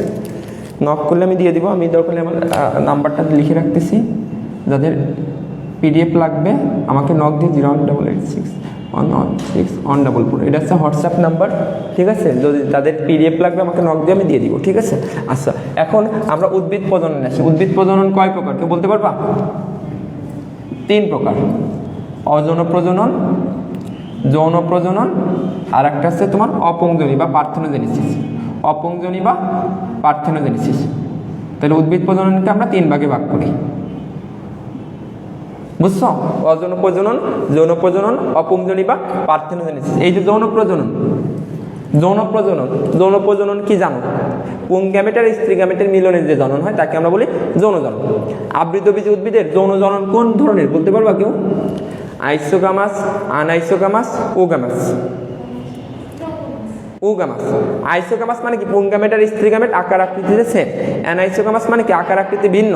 আর ওগামাস মানে কি পুংগ্যামেট ছোট কিন্তু সচল, স্ত্রী গ্যামেট বড় কিন্তু নিশ্চল, এটাকে আমরা বলি ওগামাস। তাহলে এদের যৌন জনন কি ধরনের? ওগামাস ধরনের। এটা একটু মাথায় রাখবা, মনে থাকবে। যৌন প্রজনন হতে গেলে আমাদের পুংগ্যামেট লাগবে, স্ত্রী গ্যামেট লাগবে। একটা উদ্ভিদের পুংগ্যামেট আর স্ত্রী গ্যামেট কোথায় তৈরি হয় বলো তো? কোন অঙ্গে পুংগ্যামেট আর স্ত্রী গ্যামেট তৈরি হয়? ফুলে তৈরি হয়। কোথায় তৈরি হয়? ফুল। তাইলে ফুল আছে যৌন প্রজননের জন্য রূপান্তরিত বিশেষ বিটক। একটা লাইন আছে দেখবা, ফুল কি যৌন প্রজননের জন্য রূপান্তরিত বিশেষ বিটক। আর ফুলের কয়টা স্তবক? 4টা স্তবক, বৃতি, দলমণ্ডল, পুংস্তবক, স্ত্রী স্তবক। তাহলে আমরা পুংস্তবক নিয়ে পড়াশোনা শুরু করি। পুংস্তবক। পুংস্তবকের প্রতিটা সদস্যকে কি বলে বলো তো? তোমাদের নগ্নবীজি আবৃতবীজি অধ্যায় আছে। পুংস্তবকের প্রতিটি সদস্যকে বলা হয় পুংকেশর। পুংকেশর, পুংকেশর বা কার্পেল। পুংকেশর বা কার্পেল। পুংস্তবকের প্রতিটা সদস্যকে কি বলা হয়? পুংকেশর বা কার্পেল। পুংকেশর বা কার্পেল। তাহলে পুংস্তবকের প্রতিটা সদস্যকে আমরা কি বলবো? পুংকেশর বা কার্পেল। এর কয়টা অংশ আছে বলতে পারবা? 3টা অংশ আছে। কয়টা অংশ? 3টা। সরি 3টা না, 2টা অংশ আছে। এটা আছে তোমার পরাগধানী, আর একটা কি বলতো? পুংদণ্ড। পুংদণ্ড, পুংদণ্ড, আর একটা কি? পরাগধানী। পরাগধানী। আমার কথা বোঝা গেছে? পরাগধানীর অভ্যন্তরে কি থাকে বলতো? পুংকেশর। পুংকেশর। তাহলে পুংকেশর কোথায় তৈরি হয় বলতো? পরাগধানীতে। পুংকেশর কোথায় তৈরি হয়? পরাগধানীর অভ্যন্তরে। আর পরাগধানী 2 প্রকোষ্ঠ বিশিষ্ট। 2টা প্রকোষ্ঠকে যোগ করে কে? যোজনী বা লিঙ্গার। এগুলো অন্য চ্যাপ্টারের পড়া, এই চ্যাপ্টারের পড়া না। তাইলে পরাগধানীর অভ্যন্তরে কি তৈরি হয়? পুংকেশর। আমার কথা বোঝা গেছে? আচ্ছা এখন সরি পরাগ রেণু, ভুল বললাম আমরা। পরাগ রেণু। পরাগধানীর অভ্যন্তরে কি থাকে? পরাগ রেণু। একটু ভুল বলছি, দুঃখিত। পরাগধানীর অভ্যন্তরে কি থাকে? পরাগ রেণু। তাহলে পরাগ রেণু কোথায় তৈরি হয়? পরাগধানীর অভ্যন্তরে। তাহলে আমরা পরাগধানী কিভাবে তৈরি হয় এটা একটু পড়বো আমরা। ক্লিয়ার আছে এতটুকু? পরাগধানীর ভিতরে কিছু কোষ, পরাগধানীর ভিতরে কিছু কোষ ঘন সাইটোপ্লাজম, ঘন সাইটোপ্লাজম। পরাগধানীর অভ্যন্তরে কিছু কোষ ঘন সাইটোপ্লাজম, বড় নিউক্লিয়াস, বড় নিউক্লিয়াস বিশিষ্ট হয়। পরাগধানীর অভ্যন্তরে কিছু কোষ ঘন সাইটোপ্লাজম আর বড় নিউক্লিয়াস বিশিষ্ট হয়। সেই কোষকে আমরা কি বলবো বলতো? আর্কিস্পোরিয়াল কোষ। সেই কোষকে আমরা কি বলবো? আর্কিস্পোরিয়াল কোষ। আর্কিস্পোরিয়াল কোষ। পরাগধানীর অভ্যন্তরে কিছু কোষ ঘন সাইটোপ্লাজম, বড় নিউক্লিয়াস বিশিষ্ট হয়। সেই কোষকে আমরা কি বলবো? আর্কিস্পোরিয়াল কোষ। এই আর্কিস্পোরিয়াল কোষ কি? ডিপ্লয়েড। আর্কিস্পোরিয়াল কোষ বিভাজিত হয়ে, আর্কিস্পোরিয়াল কোষ বিভাজিত হয়ে ভিতরের দিকে তৈরি করে কি বলতো? ভিতরের দিকে তৈরি করে দেয়াল কোষ। ভিতরের দিকে কি তৈরি করে? দেয়াল কোষ। আর কেস্পোরিয়াল কোষ বিভাজিত হয়ে ভিতরের দিকে কি তৈরি করে? দেয়াল কোষ। সরি, ভিতরের দিকে না, বাইরের দিকে কি তৈরি করে? দেয়াল কোষ। আর কেস্পোরিয়াল কোষ বাইরের দিকে কি গঠন করে? দেয়াল কোষ। আর ভিতরের দিকে কি গঠন করে বলতো? প্রাথমিক জনন কোষ। ভিতরে কি গঠন করে? প্রাথমিক জনন কোষ। প্রাথমিক জনন কোষ। তাহলে আর্কিস্পোরিয়াল কোষ বাইরে কি গঠন করে? দেয়াল কোষ। ভিতরে কি গঠন করে? প্রাথমিক জনন কোষ। এই দেয়াল কোষ 3 থেকে 5 স্তর বিশিষ্ট হয়। দেয়াল কোষ কত স্তর বিশিষ্ট হয়? 3 থেকে 5 স্তর বিশিষ্ট হয়। দেয়াল কোষ কত স্তর বিশিষ্ট হয়? 3 থেকে 5 স্তর বিশিষ্ট হয়। সবচেয়ে ভিতরের স্তরের নাম কি? সবচেয়ে ভিতরের স্তরের নাম আছে ট্যাপেটাম। খুবই গুরুত্বপূর্ণ। সবচেয়ে ভিতরের স্তরের নাম হচ্ছে ট্যাপেটাম। সবচেয়ে ভিতরের স্তরের নাম কি? ট্যাপেটাম। সবচেয়ে ভিতরের স্তরের নাম কি? ট্যাপেটাম। সবচেয়ে ভিতরের স্তরের নাম কি? ট্যাপেটাম। সবচেয়ে ভিতরের স্তরের নাম কি? ট্যাপেটাম। এই ট্যাপেটাম কি করে বলতো? পরাগরেণুর পুষ্টি সাধন করে। ট্যাপেটামের কাজ কি? পরাগরেণুর পুষ্টি সাধন করে। পরাগরেণুর পুষ্টি সাধন করে। তাহলে ট্যাপেটাম কি কাজ করে? পরাগরেণুর পুষ্টি সাধন করে। তাহলে দেয়াল কোষ কয় স্তর বিশিষ্ট? 3 থেকে 5। সবচেয়ে ভিতরের স্তরের নাম কি? ট্যাপেটাম। ট্যাপেটাম কি কাজ করে? পরাগরেণুর পুষ্টি সাধন করে। পরাগরেণুর পুষ্টি সাধন করে। ক্লিয়ার আছে এতটুকু? এই যে প্রাথমিক জনন কোষ, এটা একটু আকারে বড় হয়ে নাম হয় পরাগরেণু মাতৃকোষ। আকারে নাম কি হয়? পরাগরেণু মাতৃকোষ। মাতৃকোষ যেখানে মা থাকে সেখানে কি কোষ বিভাজন হয় বলতো? মা দিয়ে মায়োসিস বা মিওসিস কোষ বিভাজন হয়। মিওসিস কোষ বিভাজন হয়। মাতৃকোষে কি কোষ বিভাজন হয়? মিওসিস হয়। কি তৈরি করে বলতো? পরাগরেণু। এই পরাগরেণু কি হবে? হ্যাপ্লয়েড। কয়টা পরাগরেণু তৈরি হবে বলতো? 4টা। কয়টা পরাগরেণু হবে? 4টা। ক্লিয়ার সাথে? এই যে পরাগরেণু, এই পরাগরেণুর পুষ্টি সাধন করে, যারা অনলাইনে আছে কমেন্ট করো, বলো। ট্যাপেটাম করে। পরাগরেণুর পুষ্টি সাধন করে কে? ট্যাপেটাম। ক্লিয়ার সাথে? পরাগরেণুর পুষ্টি সাধন করে কে? ট্যাপেটাম। পরাগরেণুর পুষ্টি সাধন করে কে? ট্যাপেটাম। আচ্ছা, এবার আসি পরাগরেণু। কয়টা পরাগরেণু তৈরি হয়েছে? 4টা। এই 4টা পরাগরেণু যখন অপরিণত অবস্থায় থাকে তখন এরা কাছাকাছি থাকে। 4টা পরাগরেণু যখন অপরিণত অবস্থায় থাকে তখন এরা কি থাকে বলতো? কাছাকাছি থাকে। বুঝছো? এটাকে বলা হয় পোলেন টেট্রাড বা পরাগ চতুষ্টয়। আমার কথা বুঝছো? 4টা পরাগরেণু যখন অপরিণত অবস্থায় থাকে তখন এরা সংস্পর্শে থাকে, কাছাকাছি থাকে। সেটাকে আমরা কি বলবো? পোলেন টেট্রাড বা পরাগ চতুষ্টয়। ক্লিয়ার আছে এতটুকু? বাট যখন পরিণত অবস্থায় থাকে এরা আলাদা হয়ে যায়। যদি আলাদা না হয়ে পরিণত অবস্থায় একসাথে থাকে তখন এই একটা বিশেষ গঠন তৈরি করে। এই বিশেষ গঠনকে বলা হয় পলিনিয়াম। পরীক্ষাতে কিন্তু এই দুটা ভুল হয়ে যায়। পলিনিয়াম আছে না? পলিনিয়াম। আচ্ছা, তাইলে পরিণত অবস্থায় পরাগরেণুগুলো আলাদা থাকে, কিন্তু যদি আলাদা না থেকে একসাথে একটা বিশেষ গঠন তৈরি করে, এই বিশেষ গঠনকে আমরা কি বলবো? পলিনিয়াম। পলিনিয়াম। ক্লিয়ার আছে এতটুকু? বোঝা গেছে? পারা যাবে? আচ্ছা, এখন আমরা মোটামুটি জিনিসগুলো পড়লাম। তাহলে পুংস্তবকের প্রতিটি সদস্যকে আমরা বলতেছি পুংকেশর বা কার্পেল। এই পুংকেশরের কয়টা অংশ? 2টা। পুংদণ্ড, পরাগধানী। পরাগধানীর অভ্যন্তরে কি তৈরি হয়? পরাগরেণু। কিভাবে তৈরি হয়? পরাগধানীর কিছু কোষ যখন ঘন সাইটোপ্লাজম বড় নিউক্লিয়াস থাকে তখন তাকে আমরা কি বলবো? আর্কিস্পোরিয়াল কোষ। ভিতরের দিকে কি তৈরি করে? প্রাথমিক জনন কোষ। বাইরে কি তৈরি করে? দেয়াল কোষ। দেয়াল কোষ কয় স্তর বিশিষ্ট? 3 থেকে 5। সবচেয়ে ভিতরের স্তরের নাম কি? ট্যাপেটাম। ট্যাপেটামের কাজ কি? পরাগরেণুর পুষ্টি সাধন করে। প্রাথমিক জনন কোষ কি গঠন করে? পরাগরেণু মাতৃকোষ। মিওসিস প্রক্রিয়ায় বিভাজিত হয়ে কি তৈরি করে? 4টা হ্যাপ্লয়েড পরাগরেণু। ক্লিয়ার আছে এতটুকু? পারবা? আচ্ছা, পরাগরেণু অপরিণত অবস্থায় এরা কেমন থাকে? একসাথে থাকে। এটাকে আমরা কি বলবো? পোলেন টেট্রাড বা পরাগ চতুষ্টয়। বাট পরিণত অবস্থায় এরা কি করে? আলাদা থাকে। বাট যদি একসাথে থেকে একটা বিশেষ গঠন তাকে আমরা কি বলবো? পলিনিয়াম। এর উদাহরণ আছে, ও এ দিয়ে মনে রাখবা। অর্কিডিয়াসি আর অ্যাসকেলিপায়াডিসি। আছে না? অর্কিডিসি আর অ্যাসকেলিপায়াডিসি। ক্লিয়ার আছে এতটুকু? আচ্ছা, এখন আসি আমরা পুং গ্যামেটোফাইটের পরিস্ফুটন নিয়ে আমরা পড়াশোনা করবো। আচ্ছা, পরাগরেণু একটু মনোযোগ দিয়ে খেয়াল করো। পরাগরেণু এর প্রাচীর 2 স্তর বিশিষ্ট হয়। কয় স্তর বিশিষ্ট হয় প্রাচীর? 2 স্তর বিশিষ্ট হয়।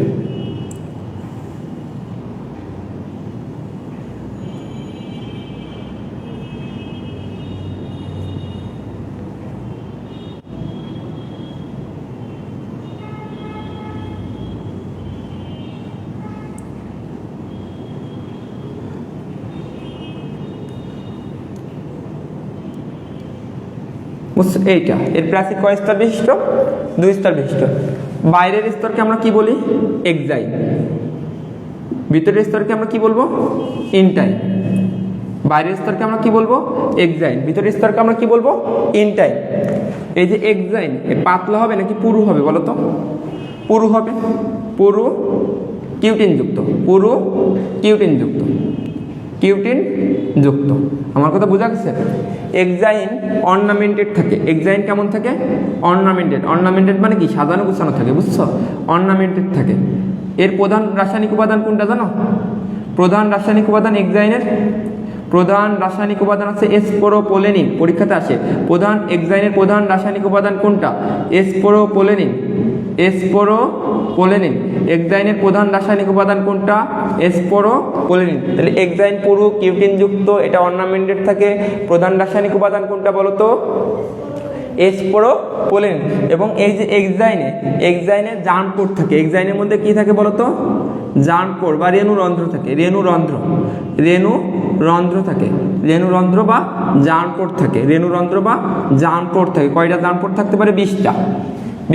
তাহলে এক্সাইন পুরু কিউটিন যুক্ত, অর্নামেন্টেড থাকে। প্রধান রাসায়নিক উপাদান কোনটা? স্পোরোপোলেনিন। এবং এখানে কি থাকে? রেণুরন্ধ্র বা জার্মপোর থাকে। কয়টা থাকে? 20টা। ইনটাইন, দেখো এই যে জার্মপোর ছিদ্র যেহেতু আছে, তাহলে এই যে ইনটাইন এটা কি হয়? তোমার বৃদ্ধিপ্রাপ্ত হয়। ইনটাইন বৃদ্ধিপ্রাপ্ত হয়ে কি গঠন করে বলো তো? পরাগনালিকা। ইনটাইন বৃদ্ধিপ্রাপ্ত হয়ে কি গঠন করে? পরাগনালিকা। ক্লিয়ার আছে এতটুকু? এবং ইনটাইন পুরু থাকবে নাকি পাতলা থাকবে? পাতলা সেলুলোজ নির্মিত। পাতলা সেলুলোজ নির্মিত। আমার কথা বোঝা গেছে? পাতলা সেলুলোজ নির্মিত। তাহলে ইনটাইন তোমার রেণুরন্ধ্র বা জার্মপোরের ভিতর দিয়ে বৃদ্ধিপ্রাপ্ত হয়ে কি গঠন করে? পরাগনালিকা। ইনটাইনে ট আছে না? ট দিয়ে মনে রাখবা টিউব। তাহলে নালিকা গঠন করে কে? Intine, not exine. ক্লিয়ার সাথে রকম? নালিকা গঠন করে কে? ইনটাইন। বোঝা গেছে? আচ্ছা, এই যে পরাগরেণুর যে নিউক্লিয়াস, এটা হ্যাপ্লয়েড নাকি ডিপ্লয়েড?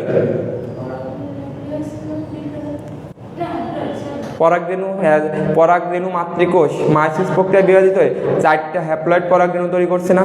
তাহলে এটা কি হবে? তোমার হ্যাপ্লয়েড হবে। এই যে পরাগরেণুর যে নিউক্লিয়াস এটা বিভাজিত হয়ে একটা বড় নিউক্লিয়াস তৈরি করে আর একটা ছোট নিউক্লিয়াস তৈরি করে। আমার কথা বুঝছো?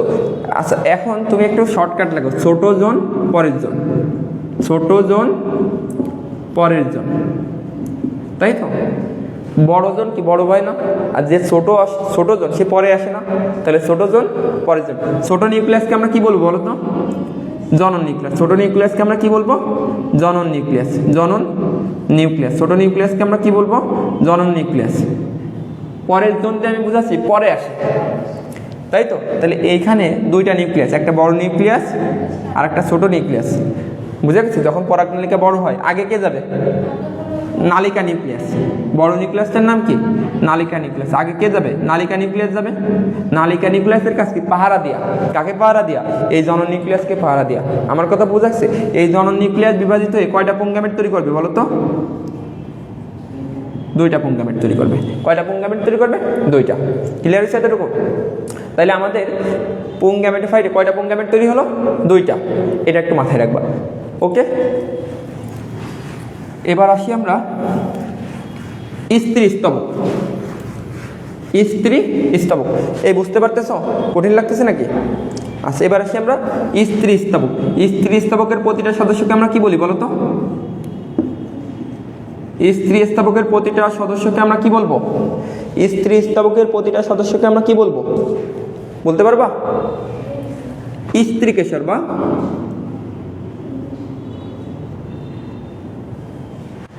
আগের বার মনে হয় আমি কার্পেল বলছিলাম না? ওইটা কার্পেল হবে না, ওইটা স্টামেন হবে। কার্পেল, স্ত্রীকেশর বা কার্পেল। হ্যাঁ, স্ত্রীকেশর বা কার্পেল। আমার কথা বোঝা গেছে? তাইলে স্ত্রী স্তবকের প্রতিটি সদস্যকে আমরা কি বলবো? স্ত্রীকেশর বা কার্পেল, স্ত্রীকেশর বা কার্পেল। এর কয়টা অংশ? এর 3টা অংশ, গর্ভমুণ্ড, গর্ভদণ্ড, গর্ভাশয়। গর্ভাশয়ের অভ্যন্তরে কি তৈরি হয় বলো তো? ডিম্বক। গর্ভাশয়ের অভ্যন্তরে কি তৈরি হয়? ডিম্বক। তাহলে পরীক্ষাতে যদি আসে যে ডিম্বক কোথায় তৈরি হয়? গর্ভাশয়ের অভ্যন্তরে। ডিম্বক কোথায় তৈরি হয়? গর্ভাশয়ের অভ্যন্তরে। আমার কথা বুঝছো? তাহলে তুমি বুঝতেই পারতেছো গর্ভাশয়ের অভ্যন্তরে কিছু কোষ বড় নিউক্লিয়াস, ঘন সাইটোপ্লাজম। সেই কোষটাকে আমরা কি বলবো? আর্কিস্পোরিয়াল কোষ। আগের মতোই। আমার কথা বুঝছো? আর্কিস্পোরিয়াল কোষ ভিতরের দিকে বিভাজিত হয়ে কি গঠন করে? প্রাথমিক জনন কোষ। বাইরের দিকে কি গঠন করে? হ্যাঁ, বাইরের দিকে দেয়াল কোষ গঠন করে। প্রাথমিক জনন কোষ থেকে হবে হচ্ছে তোমার স্ত্রী রেণু মাতৃকোষ, তাই তো? স্ত্রী রেণু মাতৃকোষে কি হবে? মিওসিস হবে। মিওসিস বিভাজিত হয়ে কি তৈরি করবে? হ্যাপ্লয়েড স্ত্রী রেণু গঠন করবে। কি গঠন করবে? হ্যাপ্লয়েড স্ত্রী রেণু গঠন করবে। জিনিসটা বোঝা গেছে? পারবা? আচ্ছা, তাইলে আমরা এখন যেটা পড়বো সেটা হচ্ছে ডিম্বকের গঠন করব। ডিম্বকের গঠন এটা একটু বোঝো। ডিম্বকের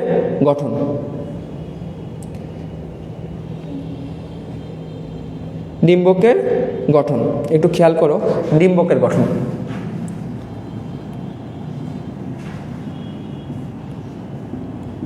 আমি একটু ছবি আঁকাই তাহলে বুঝতে পারবো। এটা হচ্ছে তোমার ভ্রূণথলি। ভ্রূণথলিতে কয়টা নিউক্লিয়াস থাকে বলতে পারবা? না, ভ্রূণথলিতে টোটাল 8টা নিউক্লিয়াস থাকে। কয়টা নিউক্লিয়াস থেকে? 8টা নিউক্লিয়াস থেকে। ভ্রূণথলিতে কয়টা নিউক্লিয়াস থাকে? 8টা নিউক্লিয়াস থাকে। ভ্রূণথলিতে কয়টা নিউক্লিয়াস থাকে? 8টা।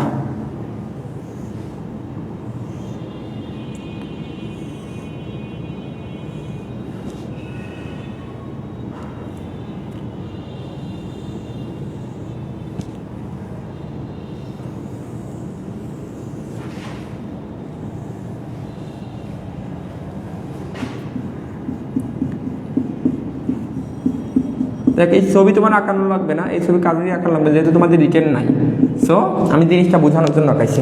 বোঝা গেছে? এটাকে আমরা বলবো হচ্ছে ডিম্বক রন্ধ্র বা মাইক্রোপাইল। রন্ধ্র মানে কি? ছিদ্র। ডিম্বক রন্ধ্রকে আর একটা নামে আমি কি বলতে পারি? মাইক্রোপাইল। জিনিসটা মাথায় রাখবে, মাইক্রোপাইল বা ডিম্বক রন্ধ্র, ইংলিশ টার্ম সহ বলতে পারি। তাহলে রন্ধ্র মানে কি? ছিদ্র। আমার কথা বোঝা গেছে? ছিদ্র। আচ্ছা, এরপরে আসি, এটা হচ্ছে ডিম্বক মূল বা কেলাজা। ডিম্বক মূল বা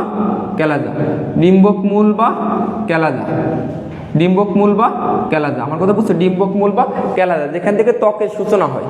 পরীক্ষাতে আসবে ডিম্বকের যে অংশ থেকে ত্বকের সূচনা, সেই অংশকে আমরা কি বলবো? ডিম্বক মূল বা কেলাজা। আমার কথা বোঝা গেছে? আর এটা হচ্ছে তোমার ডিম্বকের বোটা। ডিম্বকের বোটাকে আমরা কি বলবো বলো তো? ডিম্বকের বোটাকে আমরা বলবো ডিম্বক নাড়ি। তাহলে ডিম্বকের বোটার ন্যায় অংশকে আমরা কি বলবো? ডিম্বক নাড়ি। আমার কথা বুঝছো? ডিম্বকের বোটার ন্যায় অংশকে আমরা কি বলবো? ডিম্বক নাড়ি। আর এটা হচ্ছে তোমার ডিম্বক নাভি। আমার কথা বুঝছো? ডিম্বকের যে অংশ ডিম্বক নাড়ির সাথে যুক্ত থাকে, সেই অংশকে আমরা কি বলবো? ডিম্বক নাভি। আমার কথা বোঝা গেছে? ক্লিয়ার সাথে এরকম? আচ্ছা, পারবা? আর এইটা আছে তোমার প্রধান টিস্যু। এই যে এটাকে আমরা কি বলবো? প্রধান টিস্যু বা নিউসেলাস। ডিম্বকের যে অংশ আছে প্রধান টিস্যু, সেটাকে আমরা কি বলবো? নিউসেলাস। মানে ত্বক দিয়ে ঘেরা প্রধান টিস্যু, সেটাকে আমরা কি বলবো? নিউসেলাস বা ভ্রূণপোষক টিস্যু। সেটাকে আমরা কি বলবো? ভ্রূণপোষক টিস্যু। নিউসেলাস বা ভ্রূণপোষক টিস্যু। আমার কথা বোঝাচ্ছে? নিউসেলাস বা ভ্রূণপোষক টিস্যু। তাহলে আমি আবারও বলছি, ডিম্বকের বোটানের অংশকে আমরা কি বলছি? ডিম্বক নাড়ি। ডিম্বকের যে অংশের সাথে যুক্ত থাকে তাকে আমরা কি বলবো? ডিম্বক নাভি। ডিম্বক রন্ধ্র বা ছিদ্র বা মাইক্রোপাইল।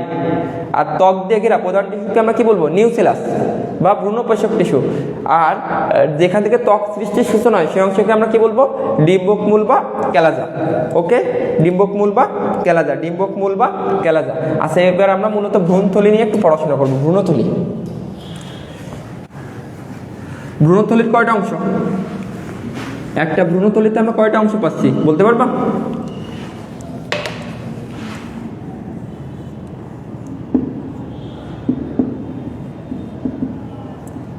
তিনটা অংশ পাই। একটা ভ্রূণথলিতে আমরা কয়টা অংশ পাই? তিনটা অংশ পাই। তিনটা অংশ পাবো। তিনটা অংশ পাবো।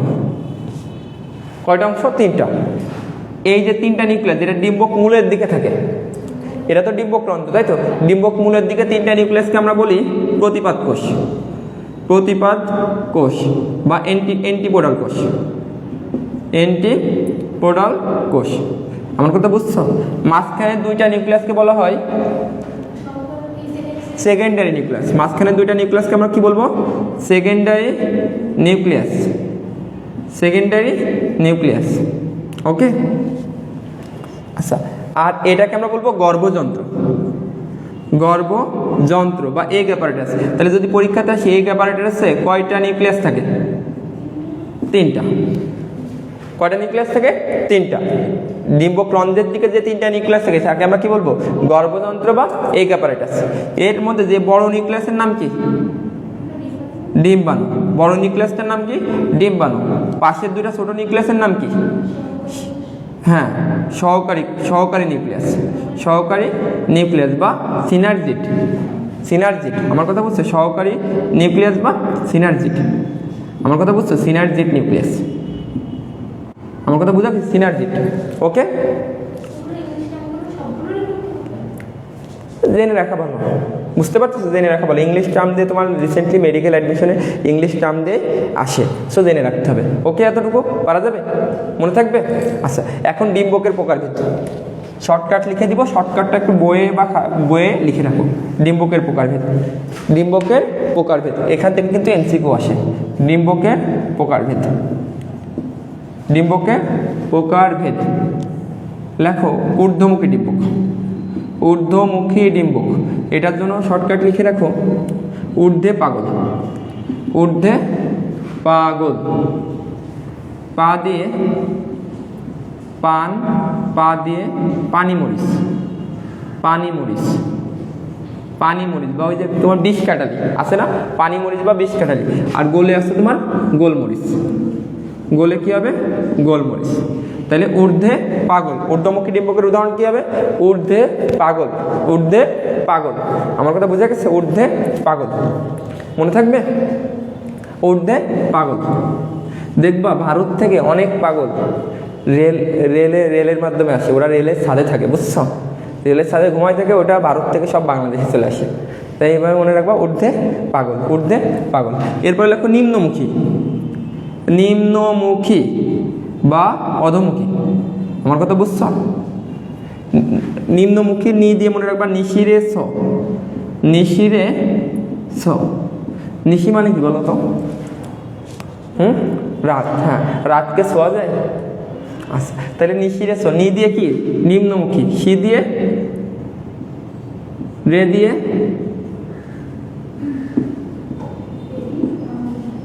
সিম রেডি সোলা। আমার কথা বুঝছো? নিশিরে স। এরপরে লেখা হচ্ছে তোমার ঊর্ধ্বমুখী গেল, নিম্নমুখী গেল, বক্রমুখী। বক্রমুখী। বক্রমুখী দিয়ে লেখো সরিষা কালকাসুন্দা। বুঝছো? বক্রমুখী দিয়ে কি লিখবা? সরিষা, আর একটা কি বলতো? কালকাসুন্দা। কালকাসুন্দা। কালকাসুন্দা মানে তুমি লিখবা বক্র সকাল। বক্র সকাল। স দিয়ে সরিষা, কালে কালকাসুন্দা। বক্রমুখী সরিষা কালকাসুন্দা। বক্রমুখী কি হবে? সরিষা কালকাসুন্দা। বক্রমুখী সরিষা কালকাসুন্দা। বুঝতে পারতেছো? বক্রমুখী সরিষা কালকাসুন্দা। আর একটা আছে তোমার, বলো আর একটা কি? পার্শ্বমুখী, তাই তো? পার্শ্বমুখীর জন্য তুমি লিখবা হচ্ছে, পার্শ্বমুখীর জন্য লেখো পার্শ্বে খুদে পপি ডাকে। পার্শ্বে খুদে পপি ডাকে।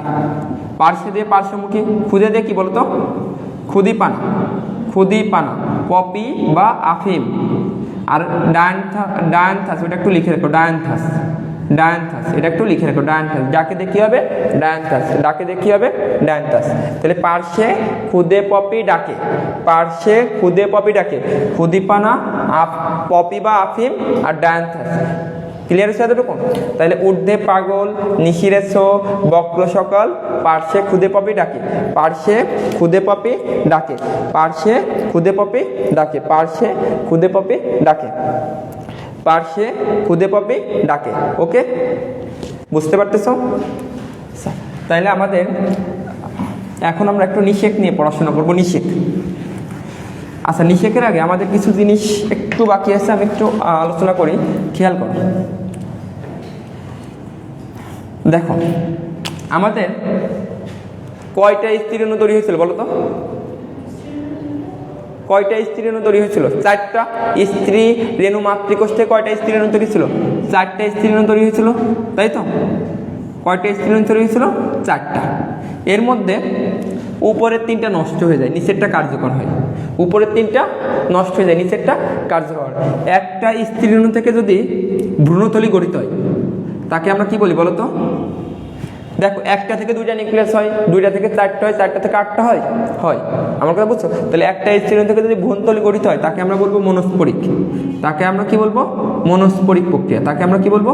মনস্পরিক প্রক্রিয়া। 2টা থেকে 4টা, 4টা থেকে 8টা হয়। তাহলে আমাদের দুইটা স্ত্রীরেণু থেকে যদি আমাদের তৈরি হয়, 2টা স্ত্রীরেণু থেকে যদি আমাদের ভ্রূণথলি গঠিত হয় তাকে আমরা কি বলবো বলতো? বায়োস্পরিক। বায়োস্পরিক প্রক্রিয়া। আমার কথা বুঝা যাচ্ছে? বায়োস্পরিক। আচ্ছা, তিনটা স্ত্রীরেণু, 3টা নিউক্লিয়াস, 3টা থেকে 6টা, 6টা থেকে 12টা, 8টা হয়। তাহলে কি 3টা দিয়ে হবে? হবে না। তাহলে আমাদের কয়টা নিউক্লিয়াস? 4টা স্ত্রীরেণু থেকে আমাদের ভ্রূণথলি গঠিত হতে পারে না? 8টা হয়। তাহলে এটাকে আমরা কি বলি বলতো? টেট্রাস্পোরিক প্রক্রিয়া। কি প্রক্রিয়া বলবো আমরা? টেট্রাস্পোরিক প্রক্রিয়া। আমার কথা বুঝছো? কিভাবে মনে রাখতে পারি? 124 মনস্পরিক, বায়োস্পরিক, টেট্রাস্পোরিক। ট্রাইস্পোরিক হবে? ক্লিয়ার সাথে?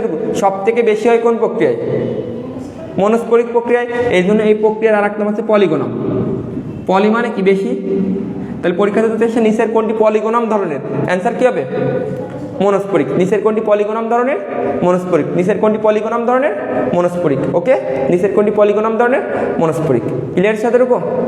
পারবা? আচ্ছা, তাইলে এরপরে আমরা আসবো হচ্ছে নিষেকে। নিষেকে এখন আমাকে বলো তো, নিষেক কাকে বলে? পুং গ্যামেট আর স্ত্রী গ্যামেটের মিলন, তাই তো? পুং গ্যামেট আর স্ত্রী গ্যামেটের মিলনকে আমরা কি বলবো? নিষেক, তাই তো? পুং গ্যামেট আর স্ত্রী গ্যামেটের মিলনকে আমরা কি বলবো?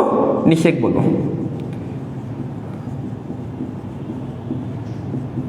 আচ্ছা, পুং গ্যামেট আর সেকেন্ডারি নিউক্লিয়াসের মিলনকে আমরা কি বলবো?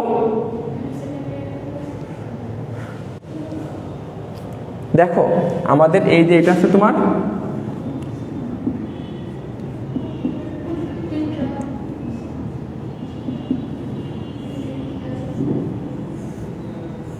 নিষেকের সময় পরাগনালিকা কোথায় এসে পতিত হবে? ডিম্বক্রন্দ্র। ডিম্বক্রন্দ্রে পতিত হবে না? এখন এই যে পরাগনালিকা এখানে 2টা পুংগামেট থাকে, তাই তো? কয়টা পুংগামেট থাকে? 2টা পুংগামেট। একটা পুংগামেট কার সাথে যায় মিলতেছে? ডিম্বাণুর সাথে। আর একটা পুংগামেট কার সাথে যায় মিলতেছে? সেকেন্ডারি নিউক্লিয়াসের সাথে মিলতেছে। এই প্রক্রিয়াকে আমরা কি বলি? একটা পুংগামেটের সাথে ডিম্বাণুর মিলন, অপর একটা পুংগামেটের সাথে সেকেন্ডারি নিউক্লিয়াসের মিলন, এটাকে আমরা বলি দ্বিনিষেক। কি বলি আমরা? দ্বিনিষেক। দ্বিনিষেক কি নগ্ন বিধিতে ঘটে? আবৃত বিধিতে ঘটে, তাই তো? কোন নগ্ন বিধিতে দ্বিনিষেক ঘটে? ইফেড্রা। ইফেড্রা থেকে আমরা শ্বাসকষ্টের ওষুধ কি পাই? ইফেড্রিন। মনে থাকবে? তাইলে দ্বিনিষেক সমান সমান এই যে পুংগামেটের সাথে সেকেন্ডারি নিউক্লিয়াসের মিলন, এখানে কয়টা নিউক্লিয়াস মিলতেছে? 3টা। এই জন্য এটাকে আমরা বলবো ত্রিমিলন। ত্রি মানে কি? 3টা নিউক্লিয়াসের মিলন। একটা পুংগামেটের সাথে ডিম্বাণুর মিলন, সেটাকে আমরা বলছি নিষেক। আর একটা পুংগামেটের সাথে সেকেন্ডারি নিউক্লিয়াসের মিলন, এটাকে আমরা কি বলবো? ত্রিমিলন। তাইলে আমরা বলতে পারি না দ্বিনিষেক সমান সমান নিষেক প্লাস ত্রিমিলন। তবে নিষেকের আর একটা নাম আছে, নিষেকের আর একটা নাম হচ্ছে সিনগামী। সিনগামী। তাহলে সিন মানে কি? দৃশ্য। মুভির শেষ দৃশ্যে কি হয়, নায়ক আর নায়িকার মিলন হয় না? তাহলে সিনগামীদের মনে রাখবা নায়ক নায়িকার মিলন, মানে পুংগামীটার স্ত্রীগামীটার মিলনকে আমরা কি বলবো, সিনগামী। আর ত্রিমিলন হচ্ছে তিনটা নিউক্লিয়াসের মিলন, একটা পুংগামীটার সাথে সেকেন্ডারি নিউক্লিয়াসের মিলন। ক্লিয়ার হচ্ছে এতটুকু? পারবা? আচ্ছা, এই যে পরাগনালিকা, এটা ডিম্বক রন্ধ্র দিয়ে প্রবেশ করতে পারে কি না? এই যে পরাগনালিকা যদি ডিম্বক রন্ধ্র দিয়ে প্রবেশ করে, কি দিয়ে প্রবেশ করে, ডিম্বক রন্ধ্র দিয়ে প্রবেশ করে, তাহলে সেটাকে আমরা বলবো প্রোগামী। কি গামী বলবো আমরা? প্রোগামী। পরাগনালিকা যদি ডিম্বক রন্ধ্র দিয়ে প্রবেশ করে সেটাকে আমরা কি বলবো, প্রোগামী। ক্লিয়ার হচ্ছে এতটুকু? আর যদি ডিম্বক ত্বক দিয়ে প্রবেশ করে, কি, ডিম্বক ত্বক দিয়ে প্রবেশ করে সেটাকে আমরা বলবো মেসোগামী। ডিম্বক ত্বক দিয়ে যদি প্রবেশ করে সেটাকে আমরা কি বলবো, মেসোগামী। মেসোগামীতে এস আছে না, এস দিয়ে মনে রাখবা স্কিন। বুঝছো? ডিম্বক মূলের ইংলিশ টার্ম কি ছিল বলতে পারবা? ক্যালাজা ছিল না? তাহলে যদি ডিম্বক মূল দিয়ে প্রবেশ করে, ডিম্বক মূল দিয়ে প্রবেশ করে সেটাকে আমরা কি বলবো, ক্যালাজোগামী। ক্যালাজোগামী। আমার কথা বুঝছো? ডিম্বক মূল দিয়ে যদি প্রবেশ করে তাকে আমরা কি বলবো, ক্যালাজোগামী। তাহলে ডিম্বক রন্ধ্র দিয়ে প্রবেশ করলে প্রোগামী, ডিম্বক ত্বক দিয়ে প্রবেশ করলে মেসোগামী, ডিম্বক মূল দিয়ে প্রবেশ করলে ক্যালাজোগামী। ক্লিয়ার হচ্ছে এতটুকু? সব থেকে বেশি হবে কোন প্রক্রিয়ায়? রন্ধ্র দিয়ে, তাই তো? প্রোগামী প্রক্রিয়া বেশি হবে। এর উদাহরণ হচ্ছে আমজাম। উদাহরণ কি? আমজাম। মেসোর ক্ষেত্রে শর্টকাট লিখে রাখো, মেসোকুলা। কুলা দিয়ে কি হবে বলো তো? কুমড়া। আর যেখানে কুমড়া থাকে সেখানে কি থাকে, লাউ থাকে। কমন না? যেমন মটরশুটির সাথে সিম থাকে, বইয়ে দেখবা উদাহরণগুলো মিল আছে। মটরশুটির সাথে সিম থাকবেই, কুমড়ার সাথে লাউ থাকবেই, কুমড়া লাউ শসা একসাথে থাকে। ক্যালাজার বানানের মধ্যে সি কথাটা আছে না, সি দিয়ে মনে রাখবা ক্যাসুয়ারিনা। সি দিয়ে কি মনে রাখবা, ক্যাসুয়ারিনা। ক্যাসুয়ারিনা দিয়ে কি হয় বলো তো, ঝাউ। ক্যাসুয়ারিনা দিয়ে কি হয়, ঝাউ হয়। আমার কথা বুঝছো? ক্যাসুয়ারিনা দিয়ে তোমার কি হবে, ঝাউ। তাহলে মনে থাকবে ডিম্বক রন্ধ্র প্রোগামী, ডিম্বক ত্বক মেসোগামী, ডিম্বক মূল ক্যালাজোগামী। ডিম্বক রন্ধ্র উদাহরণ কি, আমজাম। ডিম্বক ত্বক দিয়ে গেলে মেসোগামী, মেসোকুলা, কুমড়া লাউ। ডিম্বক মূল দিয়ে গেলে ক্যালাজোগামী। ক্যালাজোগামী যে সি আছে, সি দিয়ে মনে রাখবা ক্যাসুয়ারিনা বা ঝাউ। ওকে? বুঝতে অসুবিধা হচ্ছে, বোরিং লাগতেছে? ক্লিয়ার হচ্ছে এতটুকু? আচ্ছা, আমাদের ইটিএস একটু বেশি সময় লাগছে, কারণ ওটা আমি তোমাদেরকে একটু বুঝাইতে চাচ্ছিলাম।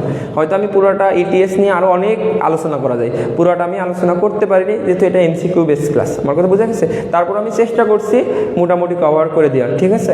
আচ্ছা, এখন আমরা পড়বো আছে নিষেকের পরিণতি। নিষেক তো হয়ে গেল, তাই তো? তাহলে নিষেকের তো পরিণতি আছে না? নিষেকের পরিণতি এটা একটু পড়তে হবে। নিষেকের ফলে তোমার ভ্রূণ সৃষ্টি হবে না? একটা ভ্রূণের কয়টা অংশ থাকে? আচ্ছা, ভ্রূণ সৃষ্টি হয় কোথা থেকে বলো তো? ডিম্বাণু থেকে। গুড। এই জিনিসটাই তোমরা বারবার ভুল করো। ভ্রূণ সৃষ্টি হয় কোথা থেকে? ডিম্বাণু থেকে। ডিম্বাণুতে ন আছে, ভ্রূণে ন আছে। বুঝছো? নট ডিম্বক, ডিম্বাণুতে ন, ভ্রূণে ন। তাহলে ভ্রূণ সৃষ্টি হয় কোথা থেকে? ডিম্বাণু থেকে। একটা ভ্রূণে তিনটা অংশ থাকে। কয়টা অংশ থাকে? তিনটা অংশ থাকে। একটা ভ্রূণের কয়টা অংশ থাকে? তিনটা। বুঝা গেছে? আচ্ছা, এটা আমরা একটু পরে পড়তেছি, ওয়েট। আচ্ছা, এরপরে বীজ সৃষ্টি হবে না? বীজ কোথা থেকে সৃষ্টি হয় বলো তো? ডিম্বক থেকে সৃষ্টি হয়। বীজ কোথা থেকে সৃষ্টি হয়? ডিম্বক থেকে সৃষ্টি হয়। বীজ কোথা থেকে সৃষ্টি হয়? ডিম্বক থেকে সৃষ্টি হয়। আমার কথা বোঝা গেছে? মনে থাকবে? আচ্ছা, এই যে বীজ, এর কয়েকটা অংশ আছে, যে ভ্রূণমূল, ভ্রূণকাণ্ড, বীজপত্র। মানে ভ্রূণের তিনটা অংশ, ভ্রূণমূল, ভ্রূণকাণ্ড, বীজপত্র। এই বীজপত্র 2 স্তর বিশিষ্ট হয়। কোনো কারণে যদি বীজের 3য় স্তর সৃষ্টি হয়, বীজের 3য় স্তর, এই বীজের 3য় স্তরকে আমরা কি বলি বলতে পারবা? বীজের 3য় স্তরকে আমরা বলবো এরিল। বীজের 3য় স্তরকে আমরা কি বলবো? এরিল। বীজের 3য় স্তরকে আমরা কি বলবো? এরিল। এরিলের উদাহরণ লাগবে। উদাহরণ লিচু, কাঠলিচু, শাপলা বীজ, জায়ফল। লিচু, কাঠলিচু, শাপলা বীজ আর জায়ফল। লিচু, কাঠলিচু, শাপলা বীজ, জায়ফল। তাহলে বীজের 3য় স্তরকে আমরা কি বলবো? এরিল। এরিলের উদাহরণ কি? লিচু, কাঠলিচু, জায়ফল, শাপলা বীজ। লিচু, কাঠলিচু, জায়ফল, শাপলা বীজ। বীজের তৃতীয় স্তরকে আমরা কি বলবো? এরিল। এরিলের উদাহরণ কি? লিচু, কাঠলিচু, শাপলা বীজ, জায়ফল। ওকে, আচ্ছা। এরপরে শস্য সৃষ্টি হবে না? শস্য কোথা থেকে সৃষ্টি হয় বলো তো? না, সেকেন্ডারি নিউক্লিয়াস থেকে। আমরা তো জানি না ত্রিমিলনের ফলে শস্য তৈরি হয়। শস্য হ্যাপ্লয়েড, ডিপ্লয়েড নাকি ট্রিপ্লয়েড? ট্রিপ্লয়েড। তাহলে সেকেন্ডারি নিউক্লিয়াস থেকে কি তৈরি হবে? কারণ ওখানে 3টা নিউক্লিয়াস না, শস্য কি? ট্রিপ্লয়েড, তাই তো? 3n। তাহলে সেকেন্ডারি নিউক্লিয়াস থেকে আমাদের কি তৈরি হবে? শস্য। স দিয়ে সেকেন্ডারি নিউক্লিয়াস, স দিয়ে শস্য। এবার মনে রাখবো, স দিয়ে সেকেন্ডারি নিউক্লিয়াস, স দিয়ে শস্য। ডিম্বকে ব, বীজ। ভ্রূণে ন, আবার ডিম্বাণুতে ন। ক্লিয়ার হচ্ছে এতটুকু? ফল কোথা থেকে সৃষ্টি হয় বলো তো? ফল কোথা থেকে সৃষ্টি হয়? গর্ভাশয় থেকে। গর্ভাশয় থেকে কি সৃষ্টি হয়? ফল। মনে না রাখতে পারলে গপ মনে রাখবা, গপ, গফা। গর্ভাশয় থেকে ফল সৃষ্টি হয়। গর্ভাশয় থেকে ফল সৃষ্টি হয়। আমার কথা বোঝা গেছে? গর্ভাশয় থেকে ফল সৃষ্টি হয়। এরপরে আসি এক্সাইন। তোমার বইয়ে দেখো এক্সাইন লেখা আছে, এক্সাইন, ইনটাইন। দেখো ডিম্বক থেকে বীজ সৃষ্টি হয়, ডিম্বক বহিতক বা এক্সাইন, আর ডিম্বক অন্ততক বা ইনটাইন। তাহলে ডিম্বক বহিতক থেকে বীজ বহিতক হবে, ডিম্বক অন্ততক থেকে ডিম্বক অন্ততক হবে, কিন্তু ওটা আসবে না পরীক্ষাতে। পরীক্ষাতে দুটো ইংলিশ টার্ম আছে, একটা আছে টেস্টা। এক্সাইন থেকে কি তৈরি হবে? টেস্টা। ইনটাইন থেকে কি তৈরি হবে? টেগমেন।